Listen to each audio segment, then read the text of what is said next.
आइए बच्चों, अब हम आगे चलते हैं केटीजी में, थर्ड लेक्चर स्टार्ट करते हैं। सबसे पहले देखेंगे इसमें मैक्सवेलियन स्पीड डिस्ट्रीब्यूशन। तो मैक्सवेल ने एक्चुअली क्या है, एक मैथमेटिकल एनालिसिस किया था और उसने एक क्लोज कंटेनर में गैस ली और जिसको एक पर्टिकुलर टेम्परेचर पर रखा, है ना, एक पर्टिकुलर टेम्परेचर मेंटेन किया और उसके बाद उसने उस कंटेनर में भरी हुई गैस के जो मोलिक्यूल्स हैं, नंबर ऑफ मोलिक्यूल्स, है ना, कितने मोलिक्यूल्स किस स्पीड्स की रेंज में मूव कर रहे हैं, यानी नंबर ऑफ मोलिक्यूल्स को उसने स्पीड के साथ रिलेट किया, है ना। उसका फॉर्मूला था जो उसने निकाल कर दिया मैक्सवेल ने, वो ये था dn is equal to 4πn m/2π/kt raise power 3/2 v² e raise power -mv²/2 kt dv। तो ये फॉर्मूला आपको ऐसा सच याद नहीं करना है, आप उसका टेंशन ना लो, है ना। बस ये कि फॉर्मूले से जो आउटकम्स निकलेंगे, है ना, वो आउटकम्स आपको तैयार करने हैं। ठीक है, जैसे मैं शुरुआत करता हूँ तो पहले तो इसकी एक एक चीज़ को समझ लो आप, है ना। तो सबसे पहली बात ये है कि इसमें n is the total number of molecules. n जो है वो टोटल नंबर ऑफ मोलिक्यूल्स है, total number of molecules in the container, है ना, total number of molecules of the gas. Okay, n, तो n आपको यहाँ पर दिख रहा है और इसी n का एक एलिमेंट आपको यहाँ दिख रहा है, dn। तो n आपका नंबर ऑफ मोलिक्यूल्स हो गया और dn क्या हो गया, से मान के चलिए n आपका 100 है तो dn हो सकता है 5 हो, यानी dn है स्मॉल नंबर ऑफ मोलिक्यूल्स, यानी उस टोटल मोलिक्यूल्स में से इतने मोलिक्यूल, यानी dn n मोलिक्यूल्स हैं, उसका एक एलिमेंट है dn, है ना। तो 100 मोलिक्यूल्स का एक एलिमेंट, से 5 मोलिक्यूल्स और से 10 मोलिक्यूल्स, ऐसा कोई एलिमेंट है वो, है ना, नंबर ऑफ मोलिक्यूल्स का। तो n total number of molecules और dn उसमें से कुछ पर्टिकुलर नंबर ऑफ मोलिक्यूल्स, है ना, उसमें से। ओके, m इज आपको मालूम है कि m आपका मोलिकुलर मास होता है हमेशा स्मॉल m, k आपका बोल्ट्जमैन कांस्टेंट है, t आपका केल्विन टेम्परेचर है ना, v आपकी स्पीड है, यानी v जो है वो स्पीड है, ठीक है। और dv जो है वो रेंज है, यानी v के around, dv is the range of speed, around speed v, यानी range of speed around speed v। इसका मतलब ये है कि भाई सी बात है, वो मैक्सवेल ने कोई उस कंटेनर में भरी हुई गैस के एक एक मोलिक्यूल को मोबाइल लगाकर या फोन लगा के नहीं पूछा कि तुम कितने से भाग रहे हो, तुम कितने से भाग रहे हो। नो, एक मैथमेटिकल तरीका था उसका जिसमें उसने ये पता लगाया कि मान के चलिए कि मैं रेंज ले लेता हूँ, यानी dv ले लेता हूँ 1 मीटर पर सेकेंड, तो 14 to 15 मीटर पर सेकेंड, यानी 14 मीटर पर सेकेंड से 15 मीटर पर सेकेंड की स्पीड के बीच में कितने मोलिक्यूल्स हैं, ये उसने पता किया। तो जो रेंज है स्पीड की वो आपकी dv है और वो किसके अराउंड है, v के अराउंड है। यानी मान के चलिए कि मैं और इसको सिंप्लीफाई करता हूं कि मान के चलिए कि मैंने v ले लिया मैंने कितना, ठीक है, मैंने v ले लिया से 10 मीटर पर सेकेंड, है ना, और मैं dv लेना चाहता हूं, रेंज लेना चाहता हूं 1 मीटर पर सेकेंड, ठीक है, dv यानी range of speed 1 metre per second. तो एक्चुअली क्या करेंगे हम v के अराउंड, यानी v के अराउंड 1 मीटर पर सेकेंड की रेंज, तो यानी अगर ये वाली जो स्पीड है ये आपकी 10 मीटर पर सेकेंड है, तो इससे 0.5 इधर, यानी 0.5 इधर, मतलब ये हो गई आपकी कितनी, 9.5 मीटर पर सेकेंड, और 0.5 उधर, है ना, ये वाली जो स्पीड हो गई कितनी हो गई, 10.5 मीटर पर सेकेंड। तो मैक्सवेल ने एक्चुअली इस रेंज में, यानी 9.5 से 10.5 मीटर पर सेकेंड के बीच में कितने मोलिक्यूल चल रहे हैं वो पता लगाया, लेट इट बी dn, इतने मोलिक्यूल्स चल रहे थे। मैंने पहले ही बता दिया n आपका टोटल नंबर ऑफ मोलिक्यूल्स और dn उसमें टोटल नंबर ऑफ मोलिक्यूल्स में से कोई नंबर ऑफ मोलिक्यूल्स, यानी फिर से रिपीट करता हूं कि से n इज इक्वल टू 100 तो dn इज इक्वल टू 5 या dn इज इक्वल टू 10 या dn इज इक्वल टू 20, ऐसे कुछ नंबर ऑफ मोलिक्यूल्स। तो इतने मोलिक्यूल्स आपको मिले हैं इस रेंज में, यानी 9.5 से 10.5 मीटर पर सेकेंड की रेंज में। तो इसको मैं ये बोलूंगा कि dn आपको कितना मिला, सपोज मान लीजिए 5 मिले, है ना, तो 5 मोलिक्यूल्स मिले हैं, हम ये बोलेंगे कि वो 10 मीटर पर सेकेंड की स्पीड से चल रहे हैं, क्योंकि सेंट्रल स्पीड क्या है 10 है ना, 10 उसके अराउंड में मैंने 1 मीटर पर सेकेंड की रेंज जो ले रखी है, dv is equal to 1 metre per second की रेंज, यानी 0.5 उधर 0.5 इधर से के बीच में कौन आ रहा है 10।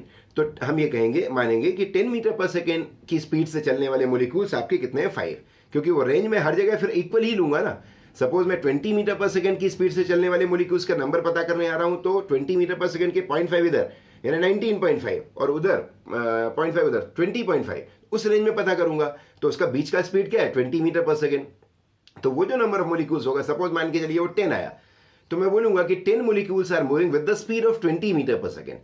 तो range of speed is dv around v, यानी रेंज आपकी स्पीड की कितनी है 1 metre per second around 10 metre per second. तो ये एक्चुअली v है और ये एक्चुअली dv है। Is that clear? ऐसे ही, और वो रेंज में थ्रू आउट सेम मेंटेन करूंगा, यानी मतलब मैं क्या करूंगा, जो मैक्सवेल का काम है मैं उसी को एक्सप्लेन कर रहा हूं, है ना। तो अगर 100 मीटर पर सेकेंड की स्पीड से भी मूव करने वाले नंबर ऑफ मोलिक्यूल्स मुझे पता करने हैं, तो 0.5 इधर 0.5 इधर, रेंज हमेशा 1 मीटर पर सेकेंड लेके चलूंगा, अगर मैंने शुरू से वही मेंटेन किया है। Is that clear? अदरवाइज कुछ भी कोई सी भी रेंज हो सकता है, 15 से 20 मीटर पर 15 से 20 के बीच के नंबर ऑफ मोलिक्यूल्स आप पता कर लो, तो वो 17.5 के कहलाएंगे। 15 से 20 का एवरेज क्या आएगा 17.5। तो 17.5 मीटर पर सेकंड से के चलने वाले मोलिक्यूल्स का नंबर मिल जाएगा आपको। लेकिन अब वही फिर 15 से 20, फिर 20 से 25, 25 से 30, फिर आपको रेंज वही 5 मीटर पर सेकंड मेंटेन करनी है। आई बात समझ में? तो ये पूरा एनालिसिस एक पर्टिकुलर टेम्परेचर पे हुआ, क्योंकि टेम्परेचर अगर आप चेंज कर दोगे तो ये सारा मामला चेंज हो जाएगा। इसलिए टेम्परेचर को कांस्टेंट रखा, जितना भी रखा, उस पर्टिकुलर टेम्परेचर पे नंबर ऑफ मोलिक्यूल्स यानी dn moving in a range dv around speed v, ये उसने पता लगाया। और ये उसका फॉर्मूला जो था ये आपके सामने लिखा हुआ है ना, यहां पर लिखा हुआ है ये फॉर्मूला। तो ये इस फॉर्मूले में मैंने आपको समझाया कि dn क्या है, n क्या है और v क्या है और dv क्या है। Is that clear? तो जब उसने ये पता लगा, ये सब काम किया, तो मैं 1 मिनट इसको क्लियर कर दूं, 1 मिनट फिर से दोबारा काम करना शुरू करता हूं। तो इधर देखिए, इसी फॉर्मूले में अगर मैं अब ये dn है और इस n को इधर ले आता हूं, तो dn बाय n ये फ्रैक्शनल नंबर ऑफ मोलिक्यूल्स बन जाएगा। जैसे मान के चलिए कि dn आपका 5 है और n आपका 100 था, तो 5/100 को सॉल्व करोगे तो क्या आ जाएगा 1/20, यानी एक फ्रैक्शन आ गया 1/20th मोलिक्यूल्स, ये फ्रैक्शन आ गया 1/20th molecules moving in a range dv, यानी dv को भी मैं इधर ले आता हूं लेफ्ट हैंड साइड, तो moving in a range dv around v, ये dv की जो रेंज है वो अराउंड v बोली जाएगी हमेशा। तो dn बाय n यानी fraction number of molecules moving in a range dv around v will be equal to, यानी इसको मैंने इधर ले आया, बाकी का जो कुछ बचा हुआ है यानी 4 बचा हुआ है ना, m/2 kt बचा हुआ है, r3/2 बचा हुआ है ना, v² बचा हुआ है, e⁻−mv²/2 kt बचा हुआ है। ये हो गया आपका। इसको मैं नाम दूंगा फ्रैक्शनल नंबर ऑफ मोलिक्यूल्स। क्या नाम दूंगा? Fractional number of molecules moving in a range dv around v, पूरा बोलेंगे हम इसको, है ना। अगर सिर्फ ये dn बाय n होता, अगर ये dn बाय n अकेला होता यहां पर, तो मैं बोलता फ्रैक्शनल नंबर ऑफ मोलिक्यूल्स, है ना, 1/20th मोलिक्यूल्स। लेकिन पूरा बोलना है ना, 1/20th molecules are moving in a range 1 metre per second around 10 metre per second. ठीक है? अगर मैं ये बोलूं, यहां यही चीज यहां पर ले आऊं कि भाई dn जो है आपका वो 5 है और n आपका 100 है, तो dn बाय n से आ गया आपका 1/20, है ना। तो 1/20th molecules are moving in a range 1 metre per second, 1 metre per second, dv आपका 1 मीटर पर सेकेंड है। 1/20th molecules are moving in a range 1 metre per second around 10 metre per second, यानी around 10 metre per second के around 1 metre per second की जो range है, उस range में चलने वाला मोलिकुलर फ्रैक्शन वो कितना है 1/20। Is that clear? तो वापस आता हूं मैं इस जगह पर कि f में किसको डिनोट कर रहा हूं, ध्यान से देखो। f is equal to fractional number of molecules moving, यानी यहां लिख देता हूं मैं, f is equal to fractional number of molecules moving in a range of speed dv around speed v। ठीक है? इसको मैं f से डिनोट करूंगा। यहीं से ये क्लियर हो जाता है मैं अगले पेज में आ जाता हूं। यहीं से क्लियर हो जाता है कि अगर मैं इसका इंटीग्रेशन करूंगा, यानी जो मैंने f बनाया हुआ है, f है आपका dn बाय n, या एक साथ ही लिख देता हूं dn बाय n dv, है ना, ये है आपका f।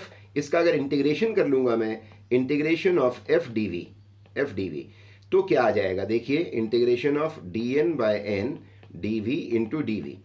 यहां से इसको सॉल्व करूंगा तो integration of dn bye n आ जाएगा, और इंटीग्रेशन ऑफ dn का मतलब होगा, n तो कांस्टेंट है, टोटल नंबर ऑफ मॉलिक्यूल, ये एलिमेंटल नंबर है, और एलिमेंटल नंबर का जो समेशन होगा टोटल होकर वो n हो जाएगा, तो n बाय n आ जाएगा, यानी 1 आ जाएगा। यानी ये कह सकते हैं, कोई आपसे पूछे कि इसमें यहाँ जो आपने f बनाया हुआ है, इस f का इंटीग्रेशन, यानी इंटीग्रेशन ऑफ f dv, ये क्या देगा, बोलना integration of dv will be equal to 1, यानी इसकी मैक्सिमम वैल्यू जो होगी वो 1 होगी। Integration of f dv will be equal to 1, okay, f dv। तो ये मैक्सवेल का काम था, मैक्सवेल ने इस तरीके का काम किया। अब यहां से जो उसने आउटकम्स निकाले, मैंने पहले ही बताया आपको कि फॉर्मूला नहीं याद करना, आपको आउटकम्स तैयार करने हैं। तो जो उसने आउटकम्स निकाले, उसने ये बताया कि अगर मैं एक ग्राफ प्लॉट करता हूं, यानी f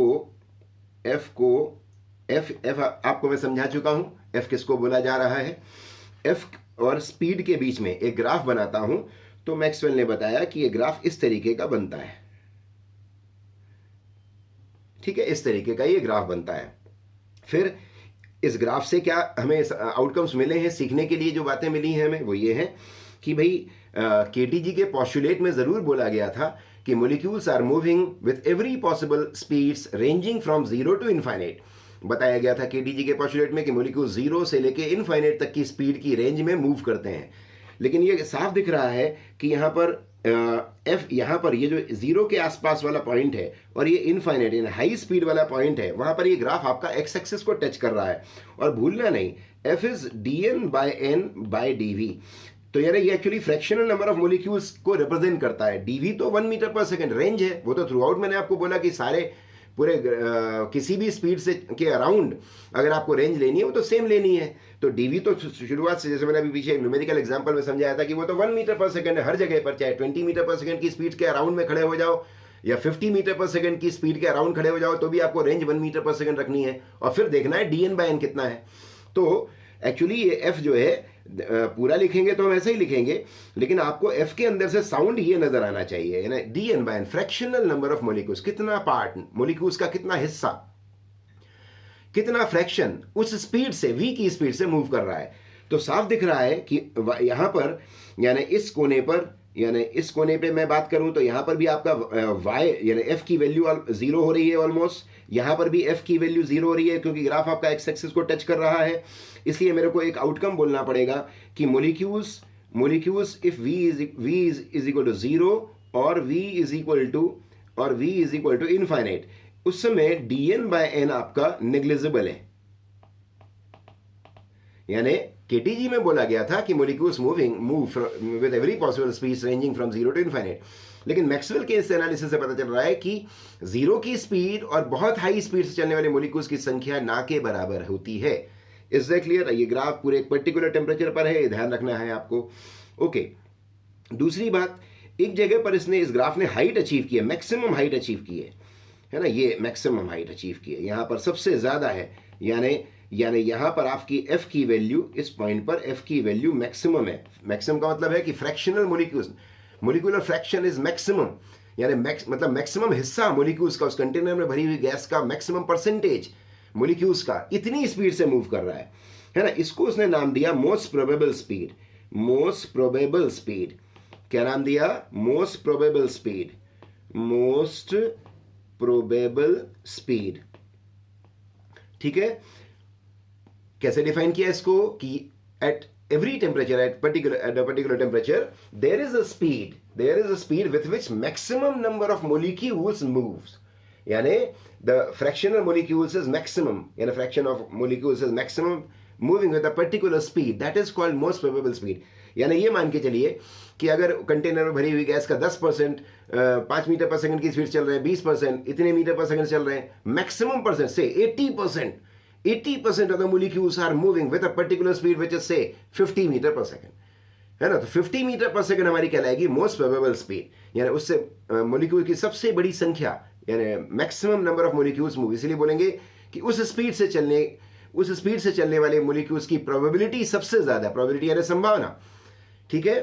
तो उस पर्टिकुलर स्पीड से चलने वाले मॉलिक्यूल्स मैक्सिमम हैं उस टेम्परेचर पर, यानी उस टेम्परेचर पर उस पर्टिकुलर स्पीड से चलने वाले मॉलिक्यूल्स की संख्या सबसे ज्यादा है, या ये कह सकते हो कि molecules are liking that speed, यानी मॉलिक्यूल्स उस पर्टिकुलर टेम्परेचर पर उस स्पीड से चलना पसंद कर रहे हैं, क्योंकि मेजॉरिटी जो मॉलिक्यूल्स की है वो उस स्पीड से चल रही है। That is called most probable speed. फिर उसका फॉर्मूला दिया मैक्सवेल ने, मोस्ट प्रोबेबल स्पीड का फॉर्मूला दिया √2kT/m, ठीक है। याद है आपको आरएमएस स्पीड का फॉर्मूला √3kT/m था, यहां फॉर्मूला दिया इसने √2kT/m, यानी ये भी तय है कि अगर T इंक्रीज होता है तो V मोस्ट प्रोबेबल आपका इंक्रीज होगा, है ना। अंडर रूट के डायरेक्टली प्रोपोर्शनल है ये टेम्परेचर के। तो जैसा कि पहले भी पता आपको, टेम्परेचर बढ़ाने पर वो तो स्पीड को तो बढ़ना ही होता है ना। तो टेम्परेचर बढ़ाने पर मोस्ट प्रोबेबल स्पीड आपकी बढ़ेगी, ठीक है। तीसरा पॉइंट इस ग्राफ से जो निकल कर आता है वो है, इस ग्राफ का अगर हम ये एरिया ले लें, ये वाला एरिया, यानी एक्स एक्सिस से जो एरिया बाउंड हो रहा है, तो ये एरिया क्या देगा। तो एरिया आपको मैथ्स में सिखाया गया है कि बेसिक मैथ्स में एरिया हमेशा किसी ग्राफ का एक्स एक्सिस से जो बाउंड होता है वो होता है integration of Y D X, integration of Y D X. यहां पर y में कौन है, f, है ना, f, एक्स एक्सिस में कौन है, dv, और आपको अभी भी मैंने बताया था कि f dv का टोटल समय अगर कर लेंगे तो ये आपका 1 आएगा। मैंने पीछे बताया था कि f dv का कर लेंगे इंटीग्रेशन तो 1 आ जाएगा, यानी इसका जो एरिया होगा, एरिया शुड रिमेन कांस्टेंट, यानी area should remain constant, is that clear, and its value will be equal to 1, okay. तो एरिया कांस्टेंट रहना है यहां पर, ये इंपॉर्टेंट बात है। इसका मतलब ये हुआ कि अगर हम टेम्परेचर को बढ़ाते हैं तो ग्राफ किस तरीके से स्विंग करेगा, ग्राफ किस तरफ जाएगा। अगर हमने टेम्परेचर को बढ़ाया, मान लीजिए टी डैश, है ना, टी डैश का टेम्परेचर करते हैं तो ये मोस्ट प्रोबेबल स्पीड बढ़ जाएगी, यानी v मोस्ट प्रोबेबल आपका बढ़ जाएगा, यानी यहां पर हाइट आएगा। लेकिन अब चूंकि ग्राफ आपका ऐसा बनेगा तो बेस जो है उसका वो, है ना, ये ऐसा ग्राफ बनेगा। कहने का मतलब ये है कि अगर हम टेम्परेचर बढ़ाते हैं तो मोस्ट प्रोबेबल स्पीड बढ़ेगी, यानी जो हाइट वाला पॉइंट है, यानी जहां पर सबसे ज्यादा मॉलिक्यूल्स होते हैं, वो स्पीड आपकी बढ़ जाएगी, यानी v इंक्रीजेस, Vmp इंक्रीजेस, क्योंकि टेम्परेचर आपने बढ़ा दिया, टी डैश है ये ज्यादा है टी से, तो मोस्ट प्रोबेबल स्पीड तो बढ़ जाएगी, लेकिन हाइट कम हो जाएगी, यानी ये f मैक्सिमम है वो डिक्रीज कर जाएगा, ये नीचे की ओर आ जाएगा। कारण क्योंकि एरिया को कांस्टेंट रखना है। तो अगर ये लाल रंग वाला जो ग्राफ था उसका ऑल्टीट्यूड ज्यादा था और बेस आपका इतना था, यहां से यहां तक का था, तो अब ब्लू कलर वाला जो ग्राफ है, चूंकि उसका बेस ज्यादा बन रहा है, बेस आपका इतना बन रहा है, तो फिर उसका ऑल्टीट्यूड कम होना पड़ेगा, क्योंकि एरिया एक जनरल 2 डायमेंशनल फिगर का एरिया हमेशा बेस और ऑल्टीट्यूड के मल्टीप्लिकेशन से बनता है। थोड़ा बहुत चेंजेस होते जाते हैं, जैसे triangle, half base into altitude, rectangle length into breadth, है ना, इस तरीके से पैरेललोग्राम वगैरह वगैरह। तो बेस अगर बढ़ रहा है, क्योंकि Vmp अगर बढ़ा तो बेस आपका, ये ब्लू कलर वाला जो ग्राफ है, यानी फिर से मैं यहां दिखा देता हूं, आगे दिखा देता हूं कि भाई अगर मैंने टेम्परेचर बढ़ाया तो पहले ग्राफ आपका मान के चलिए ये था, पहले ग्राफ आपका ये था, तो इसमें देखिए बेस आपको इतना दिख रहा है और ऑल्टीट्यूड इतना दिख रहा है, ठीक है। लेकिन अगर आप टेम्परेचर बढ़ाओगे तो बेस आपका बढ़ेगा, तो बेस बढ़ेगा तो फिर ऑल्टीट्यूड को कम होना पड़ेगा, सो दैट एरिया फिर से वही का वही आ जाए, क्योंकि एरिया शुड रिमेन कांस्टेंट। तो ये ध्यान रहे कि अगर ये आपका T1 था और ये आपका T2 है ना, T2 definitely greater than T1 है, तो ये वाला जो पॉइंट है, यानी ये वाला पॉइंट आपका V मोस्ट प्रोबेबल 1 था, और ये वाला पॉइंट जो है यहाँ पर, यहाँ जो हाइट के नीचे ये वाला पॉइंट आएगा, ये मोस्ट प्रोबेबल 2 है, तो V most probable 2 will be greater than V most probable 1, ठीक है। लेकिन ऑल्टीट्यूड ये जो f जो होता था, ये f मैक्सिमम था, f मैक्सिमम पहले वाले टेम्परेचर पे, और ये f मैक्सिमम है दूसरे वाले टेम्परेचर पे। तो f मैक्सिमम जो है वो आपका डिक्रीज होता है, यानी मैक्सिमम फ्रैक्शन जो है वो आपका डिक्रीज होता है, is 2 is less than f maximum in case of 1। Is that clear? फिर मैक्सवेल ने एक और काम किया, उसने अपने इसी एनालिसिस से, अपने इसी फॉर्मूले के जरिए एवरेज स्पीड बताई, है ना। कौन सा पॉइंट मैं बता रहा हूँ आपको अभी, मैं आपको मैक्सवेल के आउटकम्स बता रहा था, तो पॉइंट नंबर 1, 2, 3 और ये आया 4, है ना। फोर्थ पॉइंट, उसने एवरेज स्पीड बताई, एवरेज स्पीड ना कि वेलोसिटी। एवरेज वेलोसिटी तो आपको केटीजी में बताया जा चुका है कि average velocity of all the molecules in a close container is 0, ठीक है।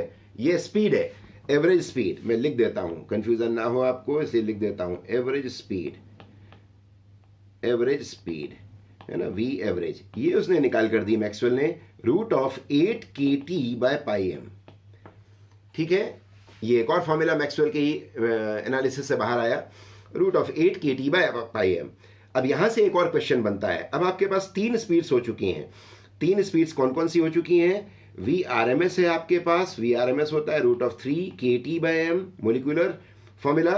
V मोस्ट प्रोबेबल है आपके पास √2 kT/m, है ना। तो एक क्वेश्चन ये पूछा जाता है कि तीनों में सबसे ज्यादा स्पीड कौन सी है, यानी एवरेज, आरएमएस और मोस्ट प्रोबेबल, तीनों में सबसे ज्यादा वैल्यू किस स्पीड की है। तो देखिए इधर ध्यान से, यहां पर 3 आया हुआ है, बाकी सब kT/m सब में है। यहां पर 3 है, यहां पर 2 है, यानी ये ज्यादा हो गया इससे।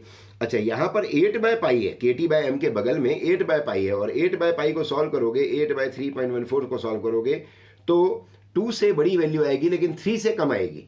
तो it is greater than 2 but less than 3, यानी ये बीच की चीज हो गई। यानी इसमें 2 आया हुआ है और इसमें 3 आया हुआ है आरएमएस में, और इस 8/π को सॉल्व करने पर 2 और 3 के बीच का नंबर आएगा। तो एवरेज स्पीड बीच में आएगी और सबसे बड़ी स्पीड होगी 3 वाली, यानी आरएमएस, यानी Vrms is greater than V average, average बीच में आ जाएगा और इधर आ जाएगा V मोस्ट प्रोबेबल, है ना। इसको आप ऐसे याद कर सकते हो, आरएमएस के नाम से R, एवरेज के नाम से A और मोस्ट प्रोबेबल स्पीड के नाम से M, यानी RAM। राम के नाम से याद कर लो कि राम के नाम से, यानी R आपकी सबसे ज्यादा स्पीड होती है, उससे कम होती है एवरेज स्पीड, ये ज्यादा वाली है पहले, है ना, ध्यान रखना, है ना। तो RAM, राम के नाम से आप इसको याद रख सकते हो, है ना। अगर इसी को मैं ग्राफ में बनाऊं, ग्राफ में बनाऊंगा तो ऐसे बनाऊंगा कि भाई ये ग्राफ आपका बनाया, है ना, ये आपका मैक्सवेल का डिस्ट्रीब्यूशन, ठीक है, ये V है, ये फ्रैक्शन है।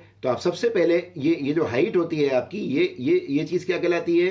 V मोस्ट प्रोबेबल, है ना। ये RAM में सबसे लास्ट में है, अब ये R सबसे आगे जाएगा, यानी Vrms यहां होगा, यानी ये वाली जो स्पीड होगी ये RMS स्पीड है।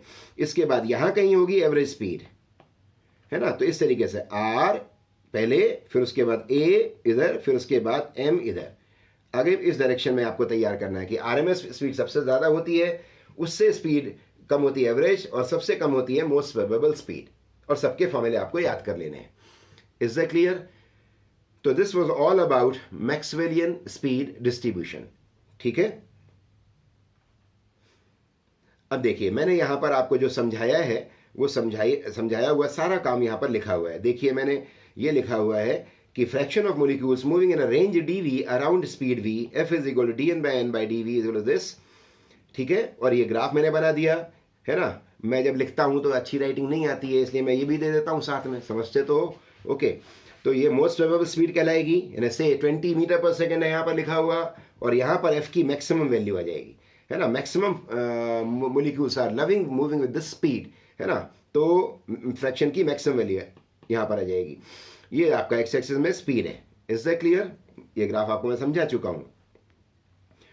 आगे देखिए, फिर आगे मैंने क्या लिखा हुआ है, मैंने बोला हुआ है molecules moving with zero and infinite speed are negligible in number. ये भी मैंने आपको पहला आउटकम दिया था मैक्सवेल का। There is a speed with which maximum number of molecules move at a particular temperature, it is called most probable speed.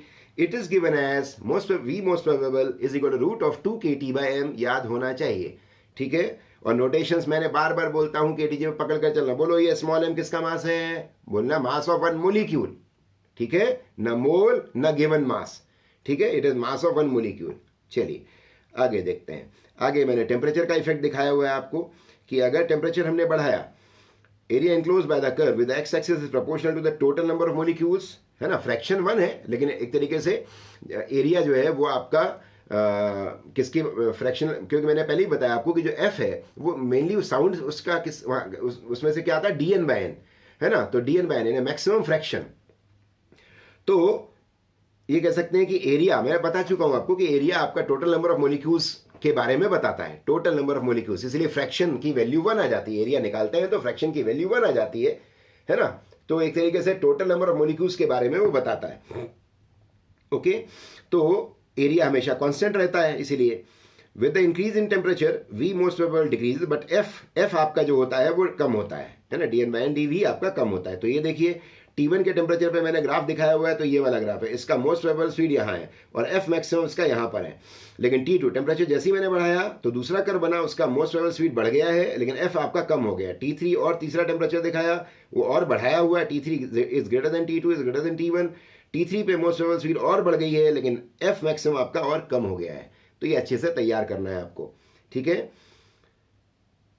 फिर आपको मैंने आगे बताया कि जो मैक्सवेल ने काम किया उसने एक फॉर्मूला और निकाल कर दिया, at a particular temperature the average speed of molecules is given as root of 8 kT/πm, है ना, ये याद कर लेना है। At a particular temperature VRMS is greater than V average is greater than V most probable, है ना, RAM से आपको याद करना है। ग्राफ में मैंने फिर से दिखाया कि ये वाली जो स्पीड है ये RMS स्पीड है, ये वाली स्पीड एवरेज स्पीड है और ये वाली स्पीड मोस्ट प्रोबेबल स्पीड है। Is that clear? अब बच्चों आगे चलते हैं। अगला आर्टिकल है हमारा मीन फ्री पाथ का, है ना। तो देखिए स्क्रीन पर मैंने लिखा हुआ है मीन फ्री पाथ, लैम्डा से इसको डिनोट करते हैं, है ना। मैंने कुछ अजम्पशन लिया हुआ है यहाँ पर, let NV is number of molecules per unit volume, ठीक है। नोटेशन देखो मैंने नया बना दिया, आपको याद होगा स्मॉल n हम किसके लिए डिनोट करते आए हैं, नंबर ऑफ मोल्स के लिए, capital N number of molecules के लिए Na लिखते हैं जब हम, तो वो एवोगाड्रो नंबर होता है। लेकिन अब मेरे को फिर से कुछ चाहिए पड़ा, नया नाम आया मेरे पास, number of molecules per unit volume, तो मैंने नया नोटेशन बना दिया, क्योंकि नोटेशन में मिक्सिंग नहीं चलेगी बिल्कुल भी, नहीं तो अपने को समझने में प्रॉब्लम हो जाती है। तो make a new notation, no problem. तो NV आपका हो गया number of molecules per unit volume. तय है कि ये चीज़ क्या होगी, it is actually number of molecules upon volume, है ना, total number of molecules upon volume, okay, because this is NV is number of molecules per unit volume. D मैंने डायमीटर ऑफ मोलिक्यूल लिया हुआ है, ठीक है, और मुझे चलना है मीन फ्री पाथ को डिराइव करने। तो मीन फ्री पाथ एक्चुअली क्या होता है, मैंने आपको पहले भी बताया था कि कोई मोलिक्यूल यहाँ से चला, यहाँ पर भिड़ा, फिर इधर टकराया, फिर इधर टकराया, इधर कोलिजन किया, इधर कोलिजन किया, इस तरीके से जब वो मूव करता है तो ऐसे टक्करें होती रहती हैं उसकी, ठीक है। इस तरीके से ब्राउनियन मोशन या जो भी आप पढ़कर आए हो अभी KTG में, वो इस तरीके से मूव करता है। तो यहाँ पर टक्कर हुई, फिर यहाँ टक्कर हुई, फिर ऐसा इस तरीके से चलता है वो मोलिक्यूल। तो ये जो डिस्टेंस है ये फ्री पाथ कहलाती है, λ1, λ2, λ3 एंड सो ऑन। तो इनका जो मीन होता है वो लैम्डा कहलाता है, यानी lambda is equal to λ1 plus λ2 and this is λn/n, है ना। ये मीन फ्री पाथ, इसको कहते हैं मीन फ्री पाथ, ये हम डिराइव करने चल रहे हैं। तो इसके लिए डेफिनेटली मुझे किसी मोलिक्यूल का मोशन कंसीडर करना पड़ेगा। वो तो सब हैफाजर्ड मोशन कर रहे हैं, है ना, दाएं बाएं हर सारे मोलिक्यूल्स को अगर मैं कंसीडर किए रहूँगा तो फिर तो डिराइव करना बड़ा मुश्किल हो जाएगा। तो इसके लिए हम थोड़ा सा एक गलत अजम्पशन लेकर काम शुरू करेंगे, लेकिन बाद में हम उसका करेक्शन लगा देंगे, है ना। और वो गलत अजम्पशन ये है कि हम किसी एक मोलिक्यूल को चलता हुआ माने और बाकी सबको रेस्ट पर मान लें, है ना, मान लेते हैं। ये गलत है अजम्पशन, लेकिन हम ये करके फॉर्मूला बनाते हैं, बाद में हम उसका करेक्शन लगा देंगे अलग से, ठीक है। तो हम क्या करने जाते हैं, हमने क्या किया, एक मोलिक्यूल, देखिए मैंने डायग्राम में दिखाया हुआ है कि मैं इस मोलिक्यूल पर कॉन्सेंट्रेट करूंगा। ये जो मोलिक्यूल है, ये वाला जो रेड कलर से मैं दिखा रहा हूँ आपको, है तो शुरुआत में मैंने तीनों ब्लू दिखाए थे क्योंकि वो एक ही गैस के मोलिक्यूल्स हैं, लेकिन अब मैं ये रेड कलर से शेड कर रहा हूँ। इसके चलने पर मैं ध्यान दूंगा, ये चलने वाला मोलिक्यूल हो रहा है और बाकी सारे मोलिक्यूल मैंने उस वेसल में रेस्ट पर ले रखे हैं, ठीक है। ये जिनसे टकराएगा, मेरा चलने वाला जो मोलिक्यूल है, ये लाल कलर वाला मोलिक्यूल जो है, ये जिनसे टकराएगा मैं उसके जरिए कोलिजन का, दो कोलिजन में कितना टाइम लगा वो निकालूंगा। और फिर स्पीड तो मेरे को मालूम है, क्योंकि पहले भी मैंने बताया हुआ है आपको कि RMS स्पीड से जब हम बात करते हैं तो मान के चलते हैं कि फिर वो मोलिक्यूल, सारे मोलिक्यूल्स की स्पीड उतनी है, RMS स्पीड है ना। लेकिन यहाँ एक अजम्पशन लेकर काम कर रहे हैं कि other molecules are to be taken at rest and only this molecule is to be considered moving with RMS speed, जो कि अपन कंसीडर करते हैं स्पीड के मामले में, ठीक है। तो जरा ये देखिए कि ये लाल वाला जो मोलिक्यूल मैं आपको दिखा रहा हूं, है ना, ये किस किस से टकराएगा, कितने मोलिक्यूल से टकराएगा, other molecules are to be imagined at rest, okay. तो ये देखिए ये RMS स्पीड से अपना चलेगा, अगर इसका डायमीटर मैंने D मान रखा है ना, ये जो डिस्टेंस है, ये जो डिस्टेंस है, ये डायमीटर आपका D है, ओके। तो जब ये स्ट्रेट ऐसे चलेगा, इस लाइन पे चलेगा, तो ये देखिए कि मैंने दो जो ब्लू कलर से मॉलिक्यूल आपको दिखाए हुए हैं, यानी इसका सेंटर यहाँ पर है, इसका सेंटर यहाँ पर है, यानी सेंटर से सेंटर के बीच की जो डिस्टेंस है वो आपकी कितनी है 2d।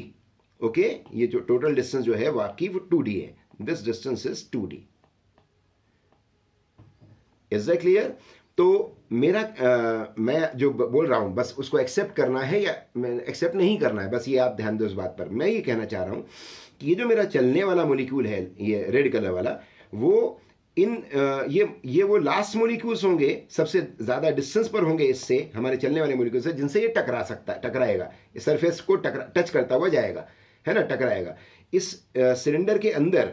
यानी ये जो मॉलिक्यूल, यहाँ कहीं कोई मॉलिक्यूल होगा, यहाँ कहीं कोई मॉलिक्यूल होगा, उससे ज़रूर ये टकराएगा चलने वाला मॉलिक्यूल। यहाँ कोई मॉलिक्यूल होगा, उससे ज़रूर टकराएगा। लेकिन यहाँ कोई मॉलिक्यूल होगा, यहाँ पर कोई मॉलिक्यूल होगा, उससे ये हमारा चलने वाला मॉलिक्यूल नहीं टकराएगा। ठीक है, क्योंकि इसका सेंटर जो है वो इस लाइन के बाहर हो गया है। ऐसे इधर कोई मॉलिक्यूल होगा ऐसा, इससे भी हमारा चलने वाला मॉलिक्यूल नहीं टकराएगा, क्योंकि इसका सेंटर भी इस लाइन के बाहर हो चुका है ना। ये एक तरीके से मैंने ये जो दो ब्लू कलर के पहले से मॉलिक्यूल दिखाए हुए हैं, कौन कौन से, ये वाला और ये वाला, यानी ये मैंने इससे हमारे चलने वाले मॉलिक्यूल से मैक्सिमम डिस्टेंस बता दी है, इस तरफ और उस तरफ, जिनसे ये टकराएगा। अंदर वाले सारे मॉलिक्यूल से टकराएगा, इनसे टकराएगा, टच करता हुआ जाएगा। इससे ज़्यादा डिस्टेंस पे जो मॉलिक्यूल होगा उससे नहीं टकरा पाएगा। यानी मैं कह सकता हूँ कि मैं ये सारा चीज़ साफ कर दूँ, अगर क्लियर कर दूँ, तो मैं ये बोल सकता हूँ कि हमारा ये चलने वाला जो मॉलिक्यूल है वो मॉलिक्यूल इस सिलेंडर में, यानी इस सिलेंडर में जितने मॉलिक्यूल्स आएंगे उन सारे मॉलिक्यूल से टकराता हुआ जाएगा, है ना। इस सिलेंडर में जितने मॉलिक्यूल्स आएंगे उन सारे मॉलिक्यूल से वो टकराता हुआ जाएगा। तो अब हम ये कितने मॉलिक्यूल्स हैं वो पता कर लें तो उससे टक्कर पता चल जाएंगी, कोलिजन्स पता चल जाएंगे कितने हैं। तो हम 1 सेकेंड की बात करते हैं। इन 1 सेकेंड हमारा ये चलने वाला मॉलिक्यूल अपनी जगह से कितना आगे आ जाएगा, बोलना VRMS। 1 सेकेंड में, इन 1 सेकेंड, ये आपकी डिस्टेंस हो गई, डिस्टेंस ट्रेवल्ड इन 1 सेकेंड। क्यों? जैसे मान के चलिए कि VRMS आपकी 4 मीटर पर सेकेंड है। 4 मीटर पर सेकेंड का मतलब क्या हुआ, in 1 second it is to travel 4 meters. यानी जो VRMS की वैल्यू है वो डिस्टेंस है जो चलेगा मॉलिक्यूल कितने में, 1 सेकेंड में चलेगा।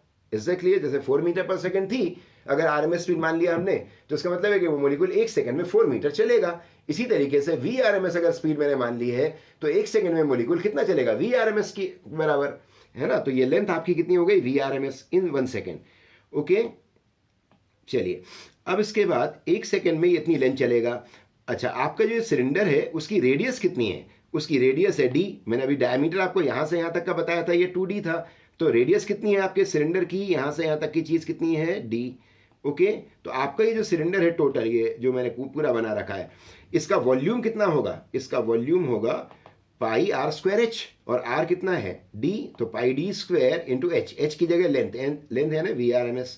ये इसका वॉल्यूम है आपके सिलेंडर का। और आपने अभी भी बोला कि इस सिलेंडर के अंदर जितने भी मॉलिक्यूल्स होंगे, जो मैं दिखा चुका हूँ, यानी इस सिलेंडर के वॉल्यूम में जितने मॉलिक्यूल्स होंगे, और ये 3 डायमेंशन होगा। डायग्राम में तो ऐसा लग रहा है कि जैसे वो प्लेन में चल रहा है, no, it is a 3 dimensional figure, है ना। तो वो ये जो मॉलिक्यूल चल रहा था वो इधर वाले मॉलिक्यूल से भी टकराते हुए जाएगा, इधर वाले से भी टकराते हुए जाएगा, इधर वाले से भी टकराते हुए जाएगा, इधर वाले से। तो एक्चुअली ये पूरा एक सिलेंडर बन जाएगा।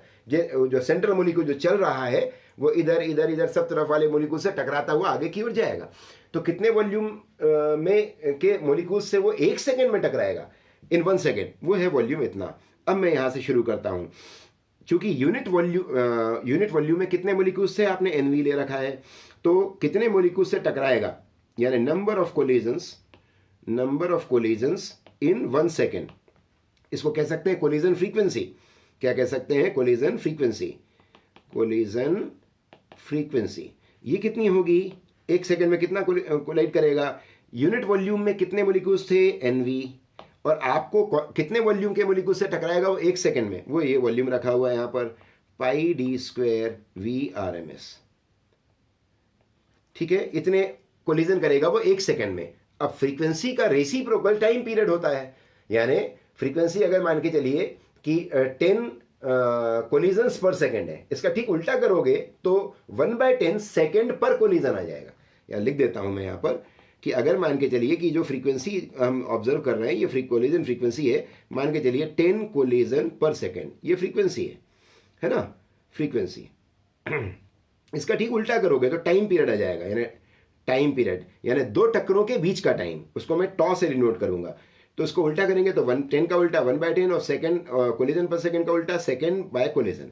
अब देखो इसका साउंड देखोगे तो आपको क्या पता चल रहा है, टॉ कितना है, टाइम कितना है, 1/10 सेकेंड पर कोलिजन, यानी 1/10 हर 1/10 सेकेंड के बाद अगला कोलिजन हो रहा है, इसका मतलब ये हुआ। तो मैं यहां पर वापस आता हूं, तो number of collisions in 1 second that is collision frequency was this. इसलिए कोलिजन्स का टाइम पीरियड यानी time in between two collisions that is tau, tau will be equal to 1 upon this, इस पूरे का उल्टा कर लो तो 1 upon NV pi D square VRMS, ये टाइम आ गया दो कोलिजन्स के बीच का। अब अपन डिस्टेंस आराम से निकाल सकते हैं। Now distance lambda, distance between two collisions जिसको मीन फ्री पाथ कहा है हमने, तो distance between two collisions that is mean free path will be equal to speed is equal to distance upon time होता है ना, तो distance is equal to speed into time, तो स्पीड है आपकी VRMS इनटू टाइम, ठीक है। तो दैट इज VRMS का जब मैं इसमें इनटू कर लूंगा टॉ में तो ये VRMS कैंसिल हो जाएगा, ये वाला VRMS कैंसिल हो जाएगा और आपका लैम्डा का फॉर्मूला बन जाएगा 1 upon NV pi D square, ये लैम्डा का फॉर्मूला तैयार हो जाएगा। अब मैं यहां पर करेक्शन लगाऊंगा, मैं ये बोलूंगा कि भाई हमने जिस अजम्पशन को लेकर ये फॉर्मूला डिराइव किया वो अजम्पशन पूरी तरह सही नहीं है ना, तो फिर हम वहां पर रिलेटिव वेलोसिटी के बेसिस पर जो काम होता है, आप अभी फिलहाल के लिए ये याद रखिए क्या कि वहाँ जो करेक्शन लगाएंगे, क्योंकि it requires a lot of mathematical work और उस मैथमेटिकल वर्क पे हम नहीं जाना चाहेंगे। आप सिर्फ इस बात को याद रखें कि ऑब्जेक्टिव क्वेश्चन में आपसे वो क्या पूछ सकता है कि भाई वो फॉर्मूला तो वो डिराइव हुआ था, अब ये नया फॉर्मूला करेक्शन के बाद क्यों दे रहे हो, बोलना वो अजम्पशन जिस अजम्पशन को लेकर उसको डिराइव किया गया था वो गलत था, फॉल्टी था वो हमने फिर करेक्शन लगाया और करेक्शन लगाकर जो लैम्डा का final formula corrected formula for mean free path lambda is equal to यहां पर √2 एक्स्ट्रा लगा देना, बस ये √2 नीचे डिवाइड कर देना, बाकी सब कुछ वही रहेगा, पाई डी स्क्वायर NV, ये आपका फाइनल फॉर्मूला है जो आपको याद करना है, 1/√2 pi D square NV। Is that clear? This is the formula for mean free path. अब इस फॉर्मूले से अगर हम डिपेंडेंसेस की बात करें कि कोई पूछे कि लैम्डा किस पर डिपेंड करता है, तो बोलना लैम्डा डिपेंड्स ऑन, पहली बात तो डायमीटर के स्क्वायर पर, मॉलिक्यूल के डायमीटर के स्क्वायर पर डिपेंड करता है इन्वर्सली, है ना। ये हमारे ज़्यादा काम की चीज़ नहीं है, लेकिन कभी डायमीटर मॉलिक्यूलर डायमीटर का क्वेश्चन होगा तो फिर यही लगेगा ना, लेकिन कम चांसेस होते हैं ना डायमीटर ऑफ मॉलिक्यूल पर लैम्डा की डिपेंडेंस। ज़्यादातर जो काम होता है वो ये वाला होता है, कौन सा, lambda is directly proportional to 1/NV। अब 1/NV जो होता है आपको मालूम है कि नंबर ऑफ मॉलिक्यूल्स पर यूनिट वॉल्यूम होता है, दैट इज लैम्डा के सामने आ गया V/N, है ना। तो ये एक इंपॉर्टेंट बात है कि lambda is proportional to V, क्योंकि n तो कांस्टेंट रहेगा, नंबर ऑफ मॉलिक्यूल्स तो कांस्टेंट है, तो वॉल्यूम अगर बड़े साइज का होगा, बर्तन बड़े साइज का होगा, वॉल्यूम उसका ज्यादा होगा तो लैम्डा भी ज्यादा होगा, नेचुरल बात है। तो lambda is proportional to V। अब PV is equal to NRT से, या PV is equal to NRT से अगर मैं ये V को रिप्लेस कर दूं, है ना, तो V के सामने आ जाएगा T/P, क्योंकि क्लोज वेसल है तो n कांस्टेंट होगा, मोल्स कांस्टेंट होंगे और R ऑलरेडी कांस्टेंट होता है, तो लैम्डा का और एक डिपेंडेंस आ जाएगा, lambda is proportional to V को हटाएंगे तो T/P आ जाएगा। तो आपको ये अच्छे से याद रखना है कौन कौन सी चीजें, ये एक डिपेंडेंस ये हो गई, है ना, ये थोड़ा सा कम एफर्ट के साथ याद रखो, लेकिन याद तो ये भी करना है। तो lambda is proportional to T/P, okay. तो मीन फ्री पाथ की ये डिपेंडेंसेस हो गई, ठीक है। अब मैंने जो समझाया है आपको, मैं वो सारा समझाया हुआ मैं अच्छी वाली राइटिंग में आपके सामने रख रहा हूं, है ना, ये राइटिंग ज़्यादा अच्छी है, ओके। कोलिजन फ्रीक्वेंसी कितनी हो गई, कोलिजन फ्रीक्वेंसी F से डिनोट कर रहा हूं फ्रीक्वेंसी को, NV into volume of cylinder of length VRMS and radius D, है ना। मैंने जो समझाया है आपको कि इस लेंथ और कोलिजन फ्रीक्वेंसी का मतलब क्या हुआ, number of collision in 1 second हुआ ना, कोलिजन पर सेकेंड, तो 1 सेकेंड में कितनी लेंथ बनती है हमारे सिलेंडर की, बोला VRMS, है ना, और रेडियस कितनी है उसकी D, तो NV into pi R²H, okay. ये आपने कर लिया है काम। Time taken between two successive collisions tau is equal to, इसका उल्टा कर देंगे तो टॉ आ जाएगा, ठीक है। Distance travel between two successive collisions that is mean free path is equal to lambda is equal to VRMS into tau, ये भी समझा चुका हूं, ये आ गया फॉर्मूला। अब मैं करेक्शन की बात याद दिलाता हूं आपको। इसमें करेक्शन जो किया गया वो ये किया गया, ठीक है। In this derivation we have imagined that the other molecules are at rest, है ना, अदर मोलिक्यूल्स को मैंने रेस्ट पे लिया, but actually all molecules are moving, actually तो मूव कर रहे हैं, and the collision rate is determined by the average relative velocity of the molecules, है ना। इसलिए एक्चुअली अभी आपने क्या है कि एक को बाकी सबको रेस्ट पे ले लिया और इसको चलता हुआ मान लिया, तो इसकी स्पीड जो है वो पूरी की पूरी VRMS ले ली, जबकि सारे मोलिक्यूल्स मूव करते पाए जाते हैं किससे, VRMS से। तो एक्चुअली हमें एवरेज लेना चाहिए सबका relative velocity, average relative velocity का, यानी कि सामने वाले को रेस्ट पे मान ही लिया आपने और इस अकेले को चलता हुआ माना, no, we must consider average relative velocity. और इस कारण से हमने करेक्शन किया, और वो करेक्शन कैसे हुआ है वो उस काम में अपने को नहीं जाना, बस इतना ध्यान रखना है किस बेसिस पे करेक्शन, क्या लेना चाहिए था हमें इंस्टेड ऑफ दैट कि सबको रेस्ट में मान लें और इसको चलता हुआ, नो, हमें एवरेज रिलेटिव वेलोसिटी लेनी चाहिए थी। तो उस गलती को करेक्शन जो मैथमेटिक्स से आया करेक्शन वो ये आया कि आप एक √2 अलग से लगा दें नीचे, दैट्स ऑल, वो करेक्शन हो गया। तो √2 NV पाई d स्क्वायर फॉर्मूला हो गया। फिर मैंने आपको आगे बढ़ाया, NV की जगह N/V रखा, फिर N/V से आगे चले तो यहाँ पर PV nRT से P रखा, T रखा, T/P, यानी ये डिपेंडेंसेस आपको अच्छे से याद रखनी है। प्रेशर पे कैसे डिपेंड करता है, टेम्परेचर पे कैसे डिपेंड करता है, और वॉल्यूम पे कैसे डिपेंड करता है। तो एक समरी के रूप में मैं फिर से लिख देता हूँ कि लैम्डा जब V पे डिपेंड करता है, V अकेला है इस फॉर्मूले में, तो उस समय टेम्परेचर नहीं चाहिए, प्रेशर नहीं चाहिए, या फिर अगर प्रेशर और टेम्परेचर लिखोगे तो lambda will be depending on T/P, यानी ये अलग ये अलग, ये दो डिपेंडेंसेस है। वॉल्यूम अगर बात हो रही है तो फिर टेम्परेचर प्रेशर की कोई ज़रूरत नहीं, लेकिन अगर वॉल्यूम नहीं है, प्रेशर की बात हो रही है, टेम्परेचर की, तो फिर ये वाले रिलेशन से काम करेंगे, ठीक है। अब यहाँ से आपको एक और बात ध्यान रखनी है, कभी कभी कुछ क्वेश्चन ऐसे होते हैं जो KTG और थर्मोडायनेमिक्स में मिक्स करके बनते हैं, वहाँ पर आपको जब कभी भी दो कोलिजन के बीच के टाइम की जरूरत पड़े, तो अभी आपके सामने डेरिवेशन हुआ है तो आपको मालूम है कि मैंने टाइम कैसे निकाला था, यानी स्पीड जो है VRMS is equal to distance आपके पास आ चुकी है, डिस्टेंस का फॉर्मूला बना चुके हो, आप डिराइव कर चुके हो, तो बिना डरे आप इस मीन फ्री पाथ का फॉर्मूला डिस्टेंस के रूप में यूज करिए, और टाइम आपका ये हो गया, यानी टॉ अगर कभी चाहिए हो, टाइम बिटवीन टू कोलिजन्स, तो λ/VRMS।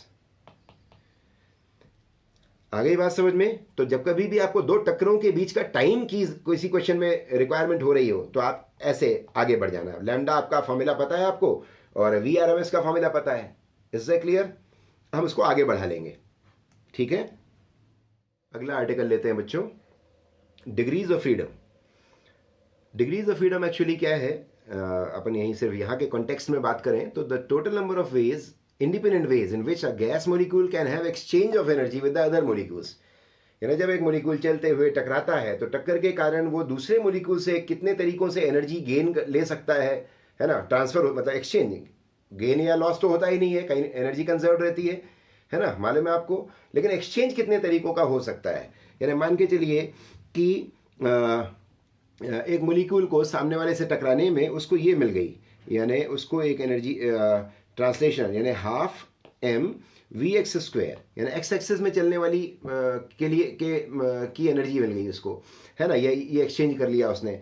ऐसे ½ mvy², यानी वाई एक्सिस वाली वेलोसिटी की काइनेटिक एनर्जी के लिए में चलने के लिए जो काइनेटिक एनर्जी है वो उसने एक्सचेंज कर ली।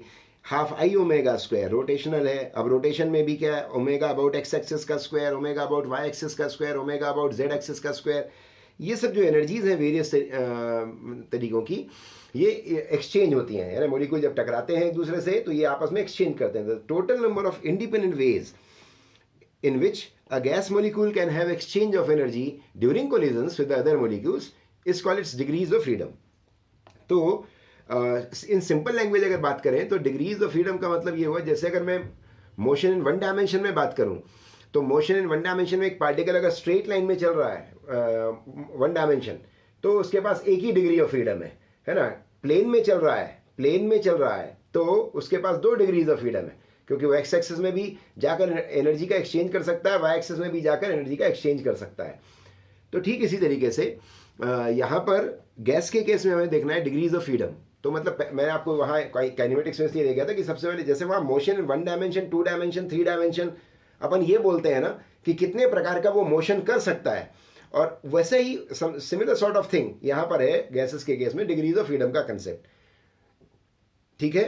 जैसे वहां पर अगर मैं बोलूं कि how many degrees of freedom a kite possesses, एक काइट के पास कितनी डिग्रीज ऑफ फ्रीडम है ठीक है। तो वहां पर आप काइनेमेटिक्स में आप उसको डायमेंशंस के बेसिस बोलना, मोशन 1 डायमेंशन, 2 डायमेंशन, 3 डायमेंशन। तो काइट का जो मोशन होता है वो 3 डायमेंशनल होता है ना, स्पेस में होती है काइट, है ना, पतंग बोल रहा हूँ, काइट। ओके, तो आप बोलना कि कितनी डिग्रीज ऑफ फ्रीडम है उसके पास, 3 है डिग्रीज ऑफ फ्रीडम।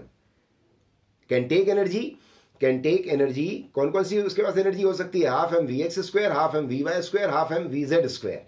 तो ये 3 तरीके हैं उसके पास एनर्जी को रखने के, है ना। तो उसके पास डिग्रीज ऑफ फ्रीडम 3 है। इससे क्लियर। चलिए आइए आते हैं तो यहाँ गैस मोलिक्यूल्स के बारे में बात करते हैं। अब गैस मोलिक्यूल में वैरायटी है, mono atomic, diatomic, try atomic वगैरह वगैरह, एक एक की बात करते हैं।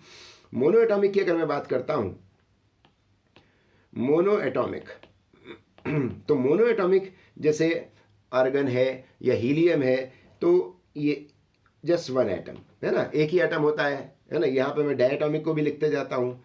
ये मान लीजिए मैंने यहाँ डायटॉमिक की बात की, है ना। डायटॉमिक यानी जैसे हाइड्रोजन है तो हाइड्रोजन, ये आपका H और ये आपका H हो गया, ये डायटॉमिक मोलिक्यूल है ना। ये मोनोएटॉमिक मोलिक्यूल है, से जैसे हीलियम, है ना। तो यहाँ पर मैंने लिख दिया आपका ये हीलियम का मोलिक्यूल है, ये मोनोएटॉमिक। हीलियम है, आर्गन है, जितने भी इनर्ट गैसेज हैं वो सब मोनोएटॉमिक हैं। हाइड्रोजन, नाइट्रोजन, ऑक्सीजन, ये सब डायटॉमिक गैसेज हैं। तो और ये साइज में इतना बड़ा दिखा रहा हूँ आपको ये सब पॉइंट मासेस मानने को बोला जाता है। तो एक्स एक्सिस, वाई एक्सिस और जेड एक्सिस, यानी इसका सेंटर ऑफ मास तो इसी एटम के अंदर ही होगा, है ना। तो यहाँ से एक्स, वाई और जेड, ये 3 एक्सिस अगर मैंने गुजारे तो 3 डिग्रीज ऑफ फ्रीडम इसके पास ट्रांसलेशन की हो गई, यानी डिग्रीज ऑफ फ्रीडम को एफ से डिनोट करते हैं। तो एफ ट्रांसलेशन कितनी हो गई, 3। कौन कौन सी, एक्स एक्सिस में half M V X square, Y axis के लिए half translational motion, half M V square वाला ट्रांसलेशनल मोशन, है ना। तो 3 ट्रांसलेशन की हो गई। रोटेशन, सेंटर ऑफ मास इसका यहीं पर है, इसके सेंटर पे ही है ना। और ये पार्टिकल है तो इसका पार्टिकल यानी पॉइंट ऑब्जेक्ट है ये, और पॉइंट ऑब्जेक्ट के अंदर से ही अगर एक्सिस पास हो रहा है तो उसका मोमेंट ऑफ इनर्शिया कितना होगा, 0 होगा। Is that clear. आपको याद करिए, रोटेशनल मोशन में आपने, अगर आपको मैंने ऐसा एक क्वेश्चन दिया, मैंने बोला कि ये एक पार्टिकल है, ये एक पार्टिकल है, यहाँ पर पार्टिकल है, यहाँ पर पार्टिकल है, ये ए साइड का square, and these are 4 particles. और फिर मैंने आपसे बोला कि इस एक्सिस के अबाउट मोमेंट ऑफ इनर्शिया बताइए। तो आप इन दोनों का 0 ले लोगे मोमेंट ऑफ इनर्शिया, क्योंकि पार्टिकल यानी पॉइंट ऑब्जेक्ट, और पॉइंट ऑब्जेक्ट में से अगर वो एक्सिस जा रहा है तो उसका मोमेंट ऑफ इनर्शिया उस एक्सिस के अबाउट 0 होगा। सिर्फ इसका आएगा और इसका आएगा। इसका आएगा m into A square moment of inertia, इसका भी m इंटू ए स्क्वायर, तो टोटल मोमेंट ऑफ इनर्शिया होगा 2ma स्क्वायर। लेकिन अगर यही काम मैंने आपको ये बोला होता कि एक स्क्वायर के वर्टाइसेस पे 4 देयर आर 4 स्फीयर्स, है ना। ये स्फीयर्स की रेडियस मैंने आपको दे दी a है, और स्क्वायर की साइड मैंने आपको दे दी b है। और फिर मैंने आपसे पूछा होता कि इस एक्सिस के अबाउट मोमेंट ऑफ इनर्शिया, तो अब आपका इसका 0 आपको नहीं लेना है, कि मास आपको m दिया चारों स्फीयर का और रेडियस a दी हुई है ना। तो इस स्फीयर का 2/5 ma स्क्वायर होगा, सॉलिड स्फीयर है ना, 2/5 ma स्क्वायर। तो इसका भी होगा, इसका भी होगा, 0 नहीं होगा। ये अंतर होता है। ये एक रिजिड बॉडी है, वो पॉइंट ऑब्जेक्ट है। आई बात समझ में। तो मोलिक्यूल को हमें कैसा मान के चलना है, ये पॉइंट मास मान के चलना है। तो इसलिए इसका मोमेंट ऑफ इनर्शिया कितना होगा, 0। ओके, और मोमेंट ऑफ इनर्शिया अगर 0 है तो फिर मोमेंट ऑफ इनर्शिया अगर 0 है तो रोटेशनल मोशन का कोई फॉर्मूला उसमें अप्लाई ही नहीं होना, क्योंकि every formula needs moment of inertia. तो यहाँ पर एफ जो रोटेशन की है इसके पास, रोटेशन की वो 0 है ना। तो ट्रांसलेशन यानी कुल मिला के मोनोएटॉमिक गैस के पास एफ टोटल जो आएगी वो 3 आएगी। डायटॉमिक में आते हैं तो इसका सेंटर ऑफ मास यहाँ कहीं होगा, ये सेंटर ऑफ मास हो गया। इस सेंटर ऑफ मास से आपने एक्स एक्सिस ले लिया, है ना, वाई एक्सिस ले लिया और जेड एक्सिस ले लिया, ठीक है। तो अब ये जो मोलिक्यूल है, यानी दोनों के साथ में डायटॉमिक है, एक्स में जा सकता है, वाई में जा सकता है और जेड में जा सकता है ना। तो 3 तो ट्रांसलेशन की हो गई इसके पास degrees of freedom. F translation यानी ये हो गई 3। एफ रोटेशन की अगर बात करें तो यहाँ पर जो मेरा डायग्राम है उसके हिसाब से आई एक्स यानी एक्स एक्सिस पे दोनों लाई कर रहे हैं, दोनों पार्टिकल्स एक्स एक्सिस पे लाई कर रहे हैं, तो आई एक्स इज 0, जबकि आई वाई और आई जेड 0 नहीं है ना। वाई एक्सिस आपका यहाँ से पास हो रहा है तो दोनों पार्टिकल का मोमेंट ऑफ इनर्शिया आएगा। जेड एक्सिस आपका यहाँ से गुजर रहा है तो आई वाई और आई जेड 0 नहीं है, ये दोनों 0 नहीं है। तो दो डिग्रीज ऑफ फ्रीडम आपको ये मिल जाएंगी, यानी आई वाई और आई जेड मेरे डायग्राम के हिसाब से वाई एक्सिस और जेड एक्सिस वाली 2 रोटेशन की डिग्रीज ऑफ फ्रीडम मिल जाएंगी। टोटल मिलके हो जाएगा F = 5। तो डायटॉमिक गैस जो है उसकी डिग्री ऑफ फ्रीडम 5 होती है। अब हायर टेम्परेचर पे ये जो अपने बॉन्ड के अलॉन्ग ये वाइब्रेट करने लगता है। तो अगर वाइब्रेशन भी होने लगा है अगर वाइब्रेशन भी होने लगा है diatomic molecule at higher temperature,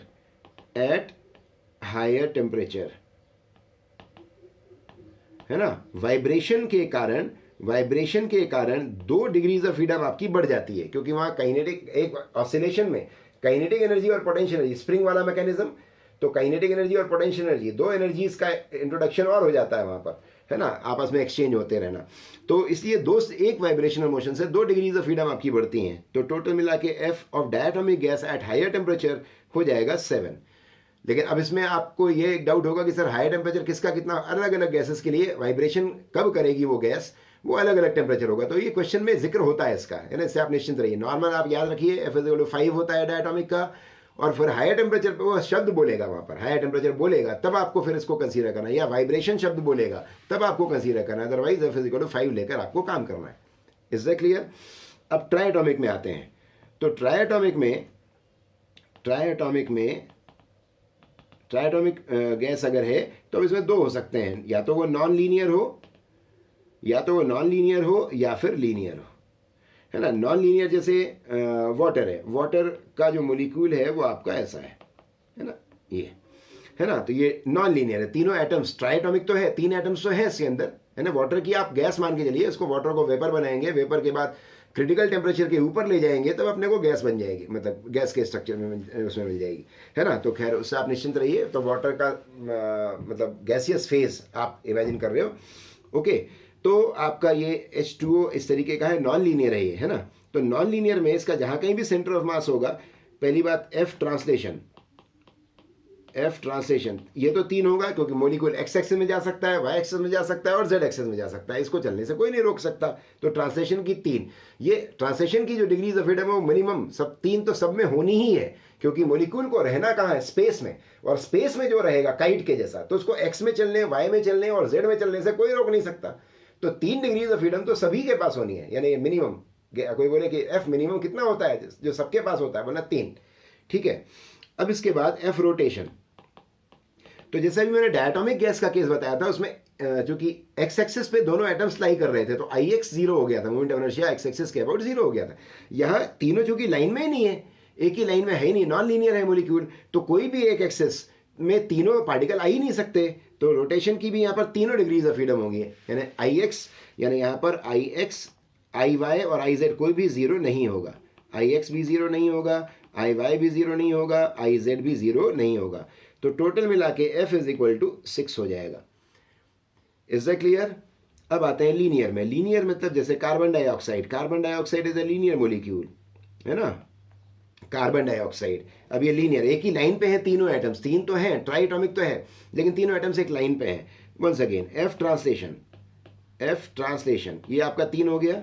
F rotation बताओ कितना होगा, जल्दी बताओ, बोला एक एक्सिस तो लाइन पे आ जाएगा, तो एक एक्सिस के अबाउट 0 आ जाएगा, 2 बचेगा, तो ये हो गया आपका 2, ठीक है। अब चूंकि इसकी लेंथ इतनी ज़्यादा हो जाती है कि नॉर्मल टेम्परेचर पे भी वाइब्रेशन देता है, एफ वाइब्रेशन, तो ये हो जाती है वाइब्रेशन के कारण, यानी ये लेंथ ज़्यादा होने के कारण ये नॉर्मल टेम्परेचर पे भी वाइब्रेट करता है। तो ये हो जाएगा एफ इज इक्वल टू 7 आ जाएगा। तो आप इस सीक्वेंस में इसको याद रखिए। क्या याद रखिए, किस सीक्वेंस में? मैंने आपको मोनो बताया, फिर डायटोमिक बताया, फिर ट्राइएटॉमिक नॉन लीनियर पहले याद करना, है ना, फिर ट्राइएटॉमिक लीनियर याद करना, है ना, लीनियर, ठीक है, okay. Monoatomic 3, diatomic 5, non linear 6, linear 7। इस सीक्वेंस में आपका लगातार वो बढ़ता जाएगा।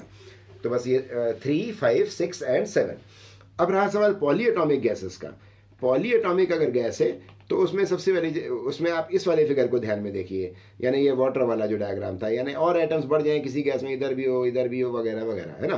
तो अगर एटम्स और ज़्यादा हो जाते हैं तो ये काम तो होना ही है, अब वाइब्रेशन वगैरह करे या ना करे, और कोई एडिशनल केस आए या ना, लेकिन ये तो होना ही है ना। इसलिए जो पॉलीएटॉमिक गैस होगी उसकी जो एफ होगी, एफ विल बी ग्रेटर और इक्वल टू 6, है ना। 6 हो सकती है और 6 से ज़्यादा हो सकती है, मिनिमम आपकी 6 तो होनी है, क्योंकि ट्रांसलेशन और रोटेशन, है ना। क्योंकि अगर वो पॉलीएटॉमिक है, बहुत सारे एटम्स हैं, तो वो ऐसा बड़ा मुश्किल है कि वो एक लाइन पे आ जाए। तो वो नॉन लीनियर स्ट्रक्चर से ही हम उसको रिलेट करके एक जनरलाइज, बाकी फिर वो जैसा क्वेश्चन देगा वैसा काम करेंगे।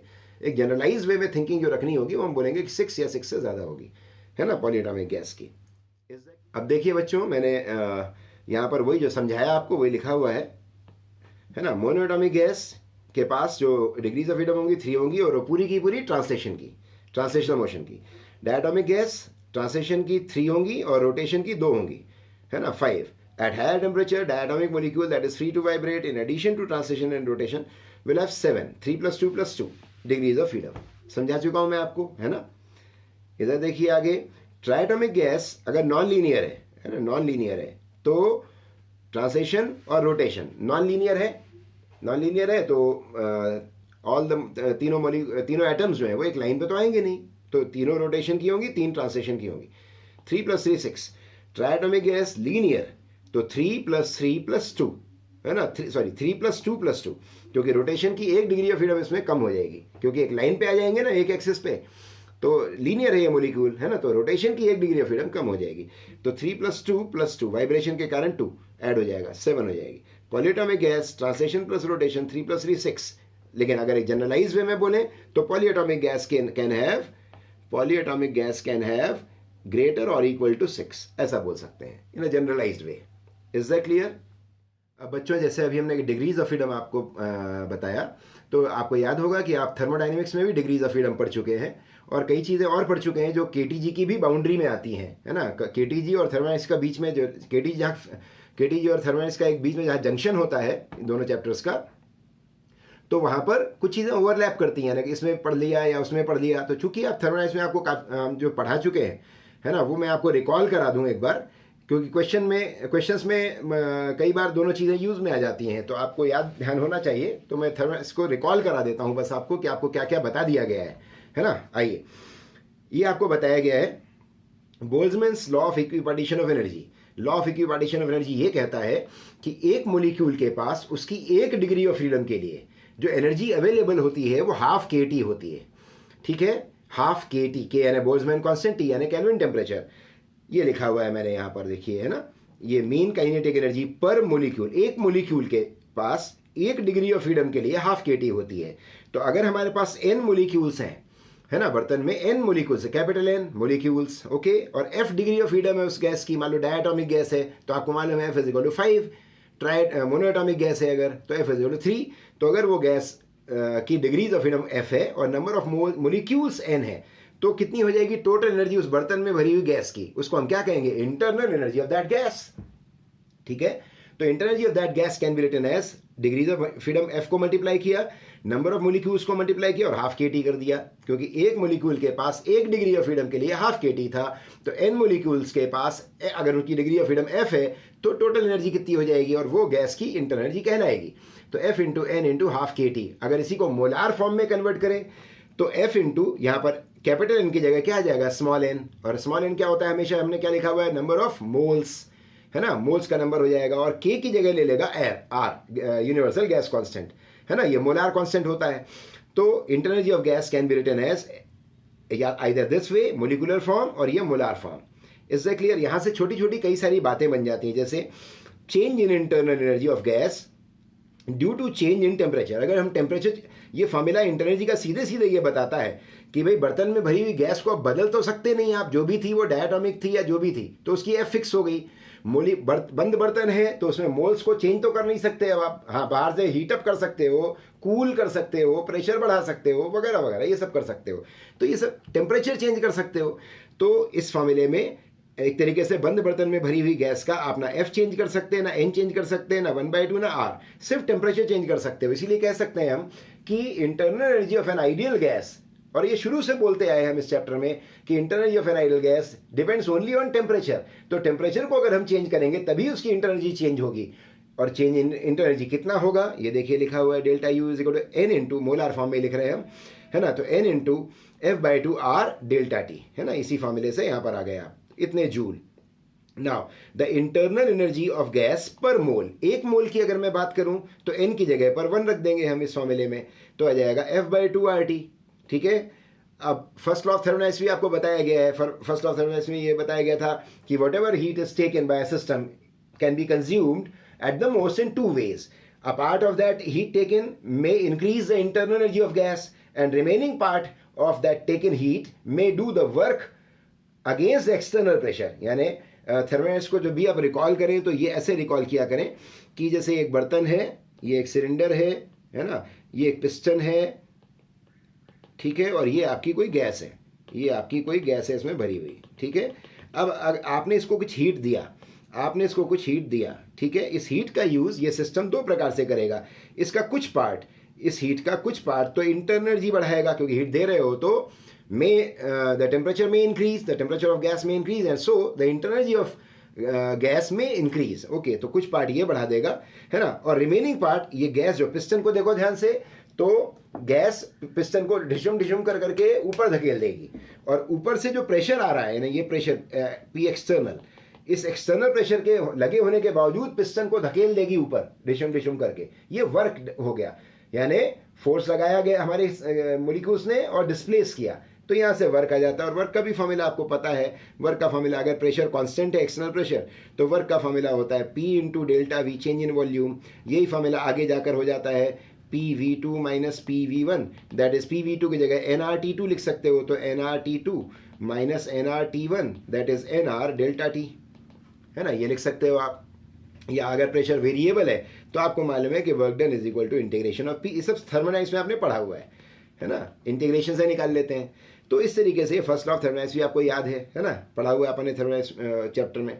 आइए और कुछ रिकॉल कराते हैं।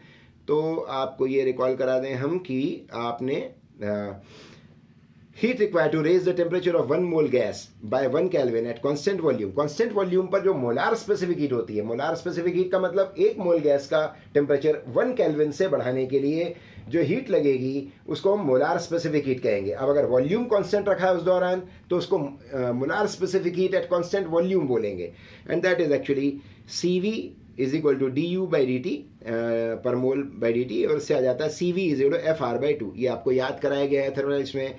फिर आपको मालूम है कि CP minus CV is equal to R होता है ना, तो CV में एक R ऐड कर देंगे तो ये CP बन जाएगा। फिर CP और CV का रेशियो निकाल लोगे तो गामा आ जाएगा। एडियाबेटिक इंडेक्स कहते हैं उसको, क्योंकि एडियाबेटिक प्रोसेस जब होती है ना शुरुआत, Poisson's law, PV raise to the power gamma is equal to constant, तो गामा वहीं से शुरुआत होती है उसकी, तो उसको एडियाबेटिक इंडेक्स कहते हैं।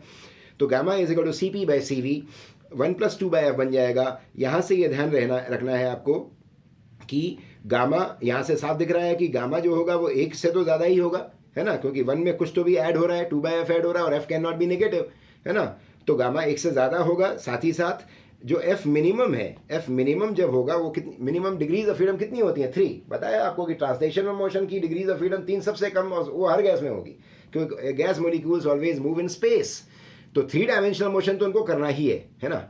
तो ये मिनिमम डिग्रीज ऑफ फ्रीडम, और जब F मिनिमम होगा तो डिनोमिनेटर मिनिमम होने के कारण ये वैल्यू सबसे बड़ी होगी, ठीक है, ये मिनिमम होगा, ये सबसे बड़ी वैल्यू होगी।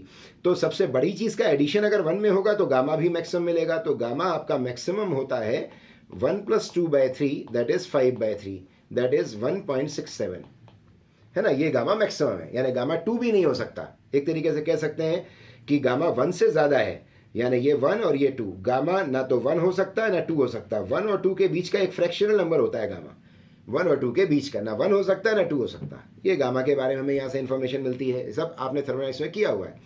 ओके, ऑल्सो ये भी आपको ध्यान है कि CP क्यों ज़्यादा होता है CV से, है ना, ये भी मैंने कहीं लिखा होगा, देखिए, हाँ यस लिखा हुआ है, अगले ही पॉइंट में लिखा CP is greater then CV, क्योंकि जब प्रेशर को कांस्टेंट रखते हो ना पिस्टन पे, आप ऊपर से प्रेशर को चेंज नहीं करते हो, वही लगे रहते, तो गैस जब डिशम करती है तो पहले तो उसका इंटरनल भी बढ़ता है, यानी टेम्परेचर भी बढ़ता है और वर्क भी करती है। जबकि जब आप प्रेशर को पिस्टन के ऊपर लोड लगाकर पिस्टन को रोक कर रखे रहते हो और फिर हीट देते हो, तो पिस्टन जा तो पाता नहीं है, तो उस समय हीट जो है वो सिर्फ टेम्परेचर बढ़ाने का काम करती है, डिशम वाला काम नहीं हो पाता वहाँ पर।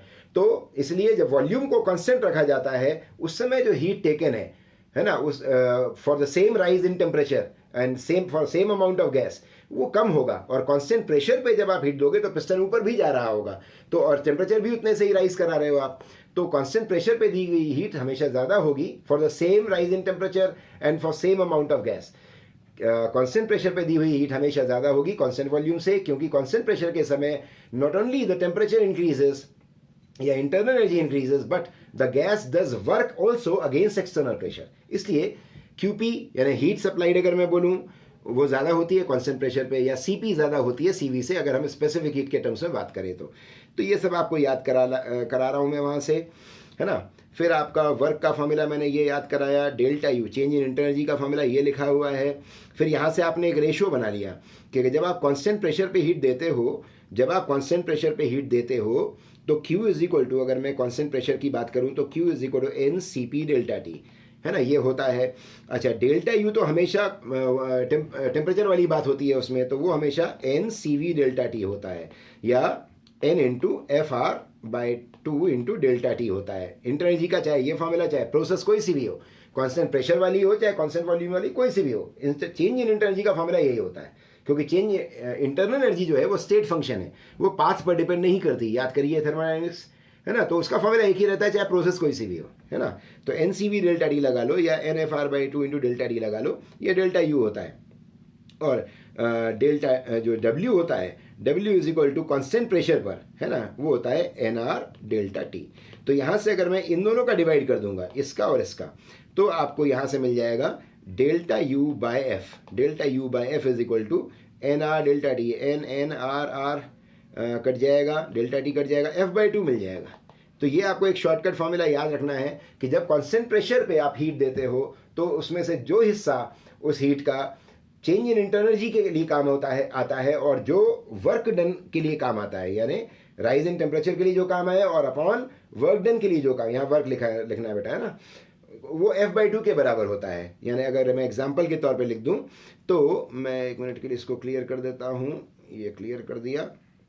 मान लीजिए मैंने एग्जाम्पल लिया मोनो एटॉमिक गैस है, तो मोनो एटॉमिक गैस का F इज इक्वल टू 3 होता है। अब मैंने आपसे बोला कि कांस्टेंट प्रेशर पर जो हीट हमने दी है, अगर हमने हीट दी है कांस्टेंट प्रेशर पर, तो उसमें से कितना हिस्सा उसका एनर्जी राइज कराएगा और कितना हिस्सा वर्क डन में करेगा, उन दोनों का रेशियो बताइए। सीधे F बाई 2 कर देना, बोला F बाई 2 यानी 3 बाई 2,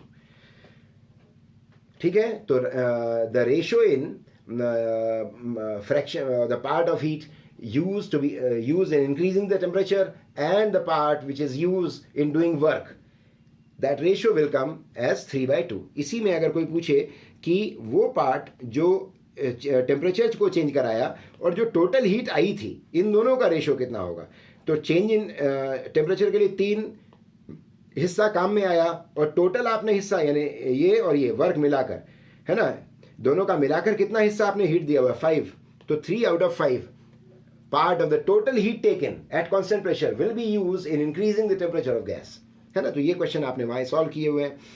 फिर आपको याद होगा कि मिक्सचर अगर आपने बनाया, तो मिक्सचर का CV का फॉर्मूला ये रखा हुआ है, CP का फॉर्मूला ये रखा हुआ है, और गामा ऑफ मिक्सचर का फॉर्मूला ये रखा हुआ है। Is that clear? ये सब मैंने रिकॉल करा दिया। अब अपन सीधे क्वेश्चन सॉल्व कर सकते हैं। आइए अपन क्वेश्चन सॉल्व करते हैं। तो क्वेश्चन नंबर मैंने 1 लिया, आइए देखिए, क्वेश्चन नंबर 1 लिया। A vessel has 5 moles of nitrogen at room temperature, है ना, 5 मोल्स हैं आपके पास at room temperature. Find most probable velocity, ये जस्ट प्रैक्टिस के लिए दिया हुआ है ये क्वेश्चन, जिससे कि आपको सारे फॉर्मूले एक बार में याद आ जाए। चलिए, वो मोस्ट प्रोबेबल स्पीड का फॉर्मूला बताइए, बोलो जल्दी से। हाँ सही बोला, root of 2 kT by M, root of 2 kT by M, ठीक है। ये मोलिकुलर फॉर्म में होता है ना। रूट ऑफ 2 बोल्ट्जमैन कांस्टेंट 1.38 10⁻23, है ना। टेम्परेचर आपको कितना दिया है, रूम टेम्परेचर यानी 300 kelvin upon M. Molecular mass, nitrogen gas है और 5 मोल्स है, उसका हमें मोलिकुलर मास चाहिए, हमें नंबर ऑफ मोल्स वगैरह से कोई मतलब नहीं, मोलिकुलर मास। तो नाइट्रोजन का जो एटॉमिक वेट, मोलिकुलर वेट होता है, वो 28 ग्राम होता है। 28 ग्राम, ग्राम का मतलब 10⁻³ kg, और मोलिक्यूल्स कितने होते हैं उसमें, एवोगाड्रो नंबर 6.023 इंटू 10⁻23। इस पूरे को सॉल्व कर लेंगे हम, तो हमारा आंसर आ जाएगा 422 मीटर पर सेकेंड। ये हो गई आपकी मोस्ट प्रोबेबल स्पीड। आ गई बात समझ में। फिर आपने आपसे पूछा आरएमएस स्पीड, VRMS, तो आरएमएस होती है root of 3 kT by M. तो बस यहाँ पर इस 2 की जगह पर आप 3 रख देंगे, ये 3 रख दिया, बाकी का पूरा सामान, ये पूरा का पूरा सामान एज इट इज रख देंगे, ठीक है, यहाँ रख देंगे। तो आपका आंसर थोड़ा सा ज़्यादा आ जाएगा, क्योंकि आपको याद कराया मैंने RAM, राम के नाम से। RMS स्पीड तो सबसे ज़्यादा होती, सॉरी इधर नहीं, इधर सबसे ज़्यादा होती है ना, उसके बाद फिर एवरेज होती है, उसके बाद मोस्ट प्रोबेबल। तो मोस्ट प्रोबेबल आप निकाल लियो, तो सबसे कम होती है, तो उससे ज़्यादा ही आएंगी। कौन कौन? एवरेज और RMS। तो RMS स्पीड आप सॉल्व करोगे तो आएगा 517 मीटर पर सेकेंड। ठीक है, चलिए इसी के बाद फिर एवरेज स्पीड है ना, तो ये मैं हटा दूँ 1 मिनट के लिए, ये मैंने हटा दिया, ये हाँ एवरेज स्पीड। एवरेज स्पीड का फॉर्मूला बताइए, सबको याद है कि नहीं? V एवरेज स्पीड का root of 8 kT by pi M, है ना, root of 8 kT by pi M. Okay, तो बस जहाँ पर अपन 2 लिखते थे, 3 लिखते थे, वहाँ पर 8 बाय पाई लिख देंगे और फिर सॉल्व करके ले आएंगे। ये आ जाएगी आपकी 476 मीटर पर सेकेंड, है ना, ये है ना, ये देखिए बीच की स्पीड है, 517 सबसे ज़्यादा है और 422 मीटर पर सेकेंड सबसे कम है। तो जस्ट फॉर प्रैक्टिस में I have given you these questions. Okay, फिर नंबर 4 में आपसे पूछा टोटल एनर्जी पर मोल, टोटल एनर्जी पर मोल। तो पहले आप टोटल एनर्जी के फॉर्मूले लगाइए, N into number of mole, total है ना, इसे नंबर ऑफ मोल सबसे पहले, इंटू F/2 RT। ठीक है, फिर उसके बाद पर मोल बोला हुआ है, पर मोल, तो इसका मतलब ये हुआ कि U पर मोल, तो N की जगह 1 रख देना, N की जगह 1 रख देना, तो F/2 RT। F कितना है? 5। डायटोमिक गैस है नाइट्रोजन, तो डायटोमिक गैस का degree of freedom 5, 5/2 R, R की वैल्यू 8.31 इंटू टेम्परेचर आपका रूम टेम्परेचर, है ना। इसको सॉल्व कर लोगे आप तो ये आ जाएगा, कितना आ जाएगा?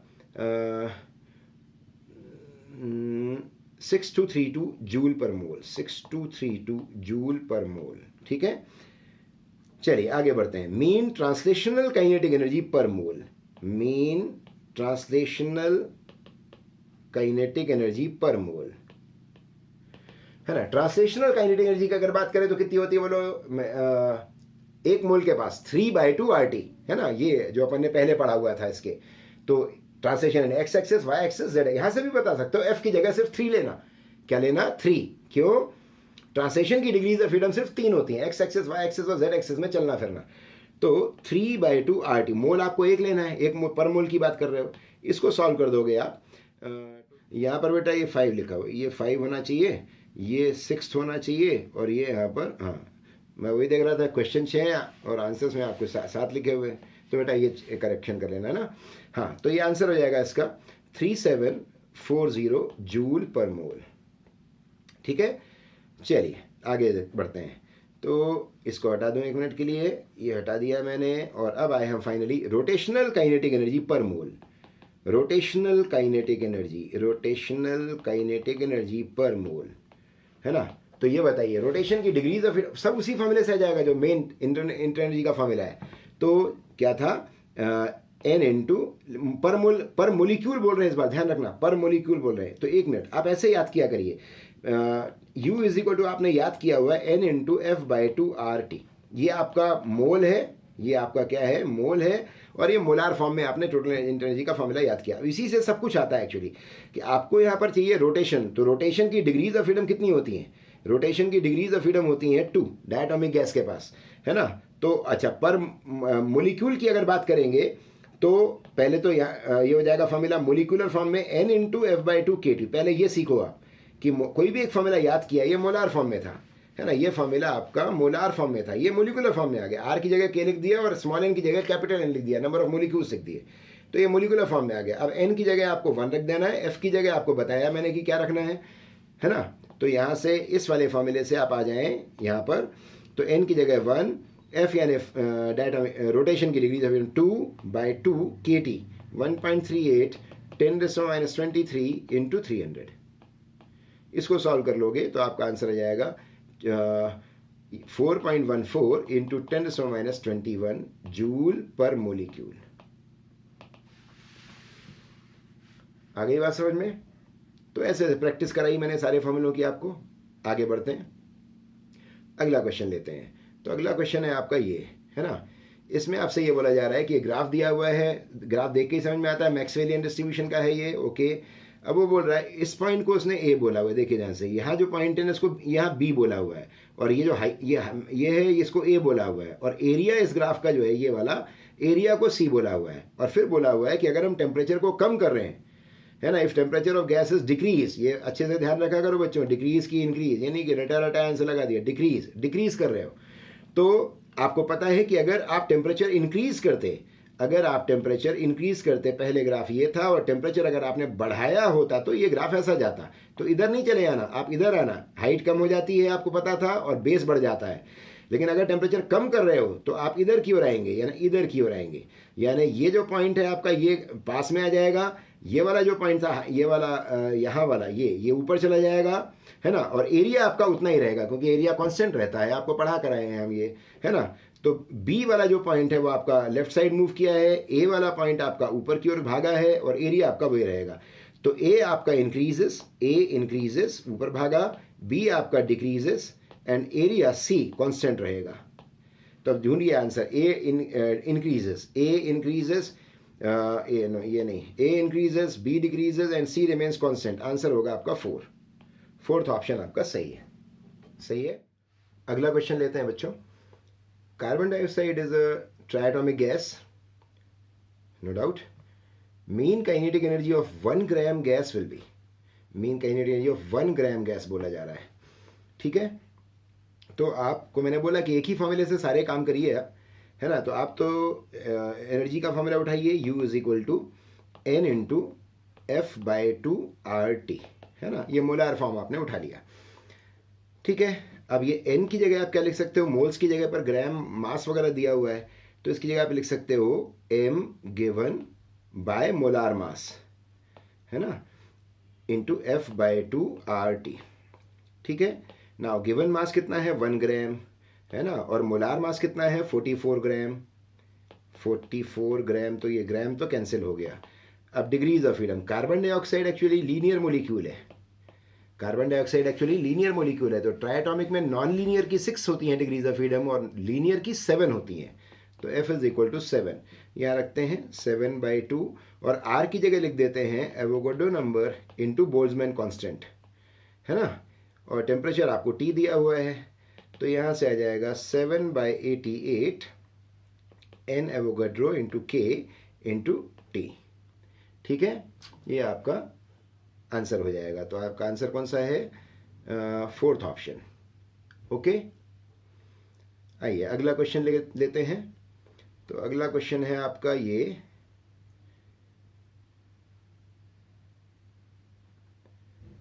in a gas at 1 atmospheric pressure and 27 degrees Celsius, a molecule has diameter 5 angstrom।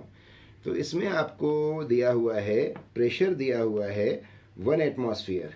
1 atmosphere का मतलब है, यानी अगर बहुत ज़्यादा एग्जैक्ट कैलकुलेशन ना करनी हो तो आप अप्रॉक्सीमेटली 10⁵ न्यूटन पर मीटर स्क्वायर ले लें, है ना। टेम्परेचर आपको दिया हुआ है 27 डिग्री सेल्सियस, और ये हो जाएगा 300 केल्विन, है ना। डायमीटर दिया हुआ है D, डायमीटर दिया हुआ है आपको 5 एंगस्ट्रॉम, एंगस्ट्रॉम का मतलब हो गया 10⁻⁻10 मीटर।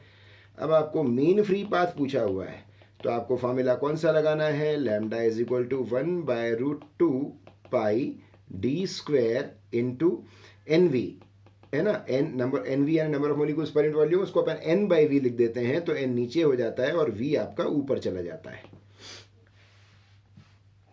सॉरी, है ना। ये हो जाता है ऐसा फॉर्मूला। अब आपको इसमें V हटाकर V की जगह क्या लाना है आपको, P और T। तो याद करिए नंबर ऑफ मॉलिक्यूल्स, और ये दो V हटना है। तो मोलिकुलर फॉर्म याद करिए गैस इक्वेशन का। तो गैस इक्वेशन का मोलिकुलर फॉर्म आपको मैंने याद कराया था, PV is equal to NKT, है ना। मोलार फॉर्म में स्मॉल n/RT, है ना। मोलिकुलर फॉर्म में कैपिटल NKT। यहाँ से आप सीधे सीधे V/N पूरे की वैल्यू उठा लो, तो V/N क्या हो जाएगा, V/N KT/P, और ये जाकर यहाँ रख दो, है ना। नहीं, मान लीजिए आपको नहीं आया डायरेक्ट फॉर्मूला याद, तो ऐसे काम कर लिया करते हैं, वहाँ पर कोई टेंशन लेने की ज़रूरत नहीं।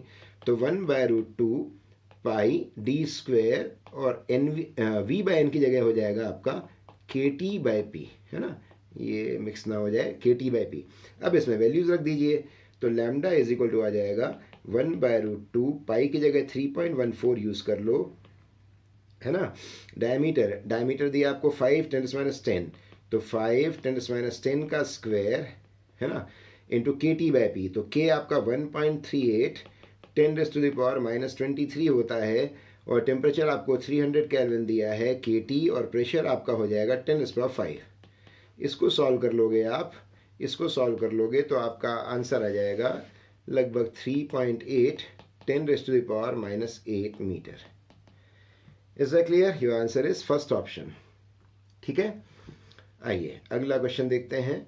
तो अगला क्वेश्चन है आपका ये है आपका a gas mixture consists of 2 moles of oxygen and 4 moles of argon as at temperature T. Neglecting all vibrational modes, the total internal energy of system. Okay, चलिए तो U of total internal energy, तो U of oxygen की internal energy कैसे आएगी? Formula आपको मैं बोल रहा हूँ एक ही फॉर्मूले से काम करो, U into N into F/2RT। फिर यहीं से आप चाहे मोलिकुलर फॉर्म जाना हो तो यहीं से जाओ, चेंज इन एनर्जी निकालना हो तो यहीं से निकालो, सारे काम इस रास्ते से ही करो। तो ऑक्सीजन का निकालने चलते हैं। तो ऑक्सीजन के आपके 2 मोल्स हैं, तो 2 इंटू ऑक्सीजन डायटोमिक गैस है, F आपका 5 F/2RT है ना, ये RT आपको ऐसे ही रहने दीजिए, तो ये हो जाएगा आपका 5RT है ना। U ऑफ आर्गन का हो जाएगा, आर्गन के मोल्स हैं आपके 4 इंटू आर्गन मोनोएटॉमिक है ना, आर्गन आपकी मोनोएटॉमिक है तो F हो जाएगा 3, तो 3/2RT, तो ये हो जाएगा 6RT। अब आप टोटल करोगे तो U टोटल आ जाएगा 11RT। तो answer is third option. Okay, अगला क्वेश्चन लेते हैं। अगला क्वेश्चन है at constant volume the kelvin temperature of a gas is doubled then the mean free path of the molecule will become. Kelvin temperature को double कर रहे हो, volume constant है, तो जरा लैम्डा का फॉर्मूला उठाते हैं। जो पहला फॉर्मूला आपको याद कराया गया है वो है 1/√2 pi d square number of molecules पर यूनिट वॉल्यूम से n नीचे और v ऊपर, है ना, इस तरीके का फॉर्मूला बन जाता है। अब अगर मैंने वॉल्यूम को कांस्टेंट रखा हुआ है तो ये वॉल्यूम आपका कांस्टेंट हो गया। अच्छा, बंद बर्तन में n हमेशा कांस्टेंट रहेगा, नंबर ऑफ मॉलिक्यूल्स हमेशा कांस्टेंट रहेगा, मॉलिक्यूल का डायमीटर तो ऑलरेडी कांस्टेंट होगा, कोई गैस तो नहीं बदल रहे ना आप, तो डायमीटर तो वही रहेगा, बाकी सब ऑलरेडी कांस्टेंट्स हैं। तो अगर वॉल्यूम को आपने कांस्टेंट रखा हुआ है तो फिर बाकी यहाँ की सारी चीज़ें आपकी कांस्टेंट आ रही, तो हमें आगे इसको फॉर्मूले को डेवलप करने की कोई ज़रूरत नहीं कि हम टेम्परेचर को डेवलप करें। ठीक है, यहीं से हम सीधे बोल देंगे कि चूंकि राइट हैंड साइड में सब चीज़ें कांस्टेंट हैं इसलिए lambda dash will remain same, unchanged, है ना, अनचेंज्ड रहेगा। तो आपका आंसर होगा फर्स्ट ऑप्शन। आ गई बात समझ में? अगर आप गलती से डेवलप कर भी देते हो फॉर्मूले को और आप लिख देते हो 1/√2 पाई d स्क्वायर, और जैसे कि अभी मैंने v/n की जगह लिखवाया था आपको kT/p, पिछले क्वेश्चन में ही लिखा था हम लोगों ने kT/p, इससे काम करते हैं, उसमें वॉल्यूम नहीं आ रहा, तो अब वॉल्यूम को मत देखो। अब देखो टेम्परेचर को अगर आपने डबल किया है, टेम्परेचर को अगर आपने डबल किया कांस्टेंट वॉल्यूम पे अगर डबल करोगे तो गैलूजैक्स लॉ लगेगा, और गैलूजैक्स लॉ ये कहता है कि वॉल्यूम कांस्टेंट पे टेम्परेचर डबल करोगे केल्विन टेम्परेचर को तो प्रेशर भी डबल होगा, तो प्रेशर भी डबल हो जाएगा, तो अल्टीमेटली कैंसिल होकर दोनों का इफेक्ट वही का वही अनचेंज रह जाएगा। तो यहाँ से भी आ जाएगा, लेकिन लॉजिक सही जो लाइन ऑफ एक्शन है वो कि वॉल्यूम अगर आपके पास फॉर्मूले में था तो आप यहीं पे रुक जाइए, काहे को डेवलप करो उसको आगे, यहीं से आंसर निकाल कर बोलो कि अनचेंज रहेगा। Is that clear? अगला क्वेश्चन लेते हैं। अगला क्वेश्चन है ये, है ना, इसमें आपसे बोला जा रहा है let v bar is the v bar आपको ये दी हुई है मीन स्पीड, ओके, और v RMS तो लिखा ही हुआ है, RMS स्पीड है ना, और तीसरी चीज़ VP दी हुई है मोस्ट प्रोबेबल स्पीड। अब आपसे ये बोला जा रहा है कि मोनोएटॉमिक गैस है, ठीक है, the mass of molecule is m, okay, then no molecule can have speed greater than √2 v RMS। No, there is no such thing कि भाई आपको अपन ने जब स्पीड का मैक्सवेलियन स्पीड डिस्ट्रीब्यूशन देखा था तो आपने ये देखा कि आपकी जो स्पीड है यानी एक्स एक्सिस में जो स्पीड दिखाई ये आपका यहाँ इन्फिनिटी तक जाता है, यानी ये अगर ये आपकी VP है ना, ये आपकी V एवरेज है, V एवरेज यानी मीन, है ना, ये V बार हो गई, और ये आपकी V RMS है, ठीक है। तो RMS वाली जो स्पीड का पॉइंट है यानी ये वाला पॉइंट, इससे आगे की भी स्पीड वाले पॉइंट्स इस ग्राफ में हैं, है ना, तो उसका √2 या √3 टाइम्स उससे कोई फर्क नहीं पड़ता, है ना। वो कैन नॉट हैव बोला वो गलत है, ये गलत है। ऐसे no molecule can have speed less than VP/√2 यानी VP/√2 से कम, नो, यहाँ 0 से लेकर वीपी से कम वाला पोर्शन देखिए, तो वीपी से कम में ये भी स्पीड भी है, ये भी स्पीड है, ये भी स्पीड है, इवन 0 तक की स्पीड है। तो वीपी से कम वाले भी कोई भी स्पीड हो सकता है, यानी ये कैन नॉट हैव है ना, ये no molecule can have this speed, ये भी गलत बोल रहा है। तीसरा, वीपी ज़्यादा है वी एवरेज से और वी एवरेज ज़्यादा वी, ये उल्टा बोल रहा है ना, उल्टा होता है। आरएमएस ज़्यादा होती है इससे और इसलिए ज़्यादा होती है इससे, ये भी गलत है। अब बच्चा average kinetic energy of a molecule, average kinetic energy of a molecule, चलिए फॉर्मूला लगाते हैं। तो मीन काइनेटिक एनर्जी पर मोलिक्यूल आपको याद कराया था, मतलब फॉर्मूला हो गया आपका U इज इक्वल टू क्या होता है N into F by 2RT। मैंने आपको बोला कि हर काम इस फॉर्मूले से स्टार्ट किया करो भाई, है ना। अब देखो कि मोलिकुलर फॉर्म में चाहिए आपको, तो आप इसी फॉर्मूले को ऐसा लिख दें, क्या लिख दें, स्मॉल n की जगह कैपिटल N लिख दें, N इंटू एफ बाई 2 और R की जगह K लिख दें। ये फॉर्मूला बदल गया, मोलिकुलर फॉर्म में आ गया। अब मोलिक्यूल आपको कितना बोल रहा है, वन मोलिक्यूल, है ना, 1 into F, degrees of freedom, monoatomic gas है बेटा, ये मोनोएटॉमिक गैस है ना, ये दिया मोनोएटॉमिक गैस। तो मोनोएटॉमिक गैस की डिग्रीज ऑफ फ्रीडम है 3/2, 3 हो गया, एफ की जगह 3 रख दिया, 3/2 आ गया, है ना। अब ये आ गया आपका KT, ठीक है। अब KT जो है, KT को मोस्ट प्रोबेबल स्पीड में बदलिए, तो जरा मोस्ट प्रोबेबल स्पीड का फॉर्मूला बताइए क्या होता है, √2KT/m। तो यहाँ से KT निकालोगे, स्क्वायर करोगे आप, तो mvp square is equal to 2KT हो जाएगा, और इसलिए KT इज इक्वल टू आ जाएगा mvp स्क्वायर बाई 2। तो ये हो गया आपका formula 3/2 into mvp square by 2 means 3/4 mvp square, यानी बिल्कुल सही लिखा हुआ है ये। तो यानी सही आंसर है आपका आंसर नंबर 4। ओके, आइए अगला क्वेश्चन लेते हैं। अगला क्वेश्चन है ये, consider an ideal gas confined in an isolated closed chamber as the gas undergoes an adiabatic expansion, यानी एडियाबैटिक एक्सपेंशन है, चलिए ठीक है। The average time of collision, average time of collision between molecules increases as v raised to the power q, where v is the volume of gas, the value of q is, ठीक है। Adiabatic expansion हो रहा है ना, adiabatic expansion अगर हो रहा है तो इसका मतलब ये हुआ कि आपको मालूम है एडियाबैटिक प्रोसेसेस आपकी PV gamma is equal to constant, TV gamma -1 is equal to constant, and T gamma upon P raised to the power gamma -1 is equal to constant. ये 3 फॉर्मूले आपके एडियाबैटिक प्रोसेस के लिए आपको याद कराए गए हैं थर्मोडायनामिक्स में।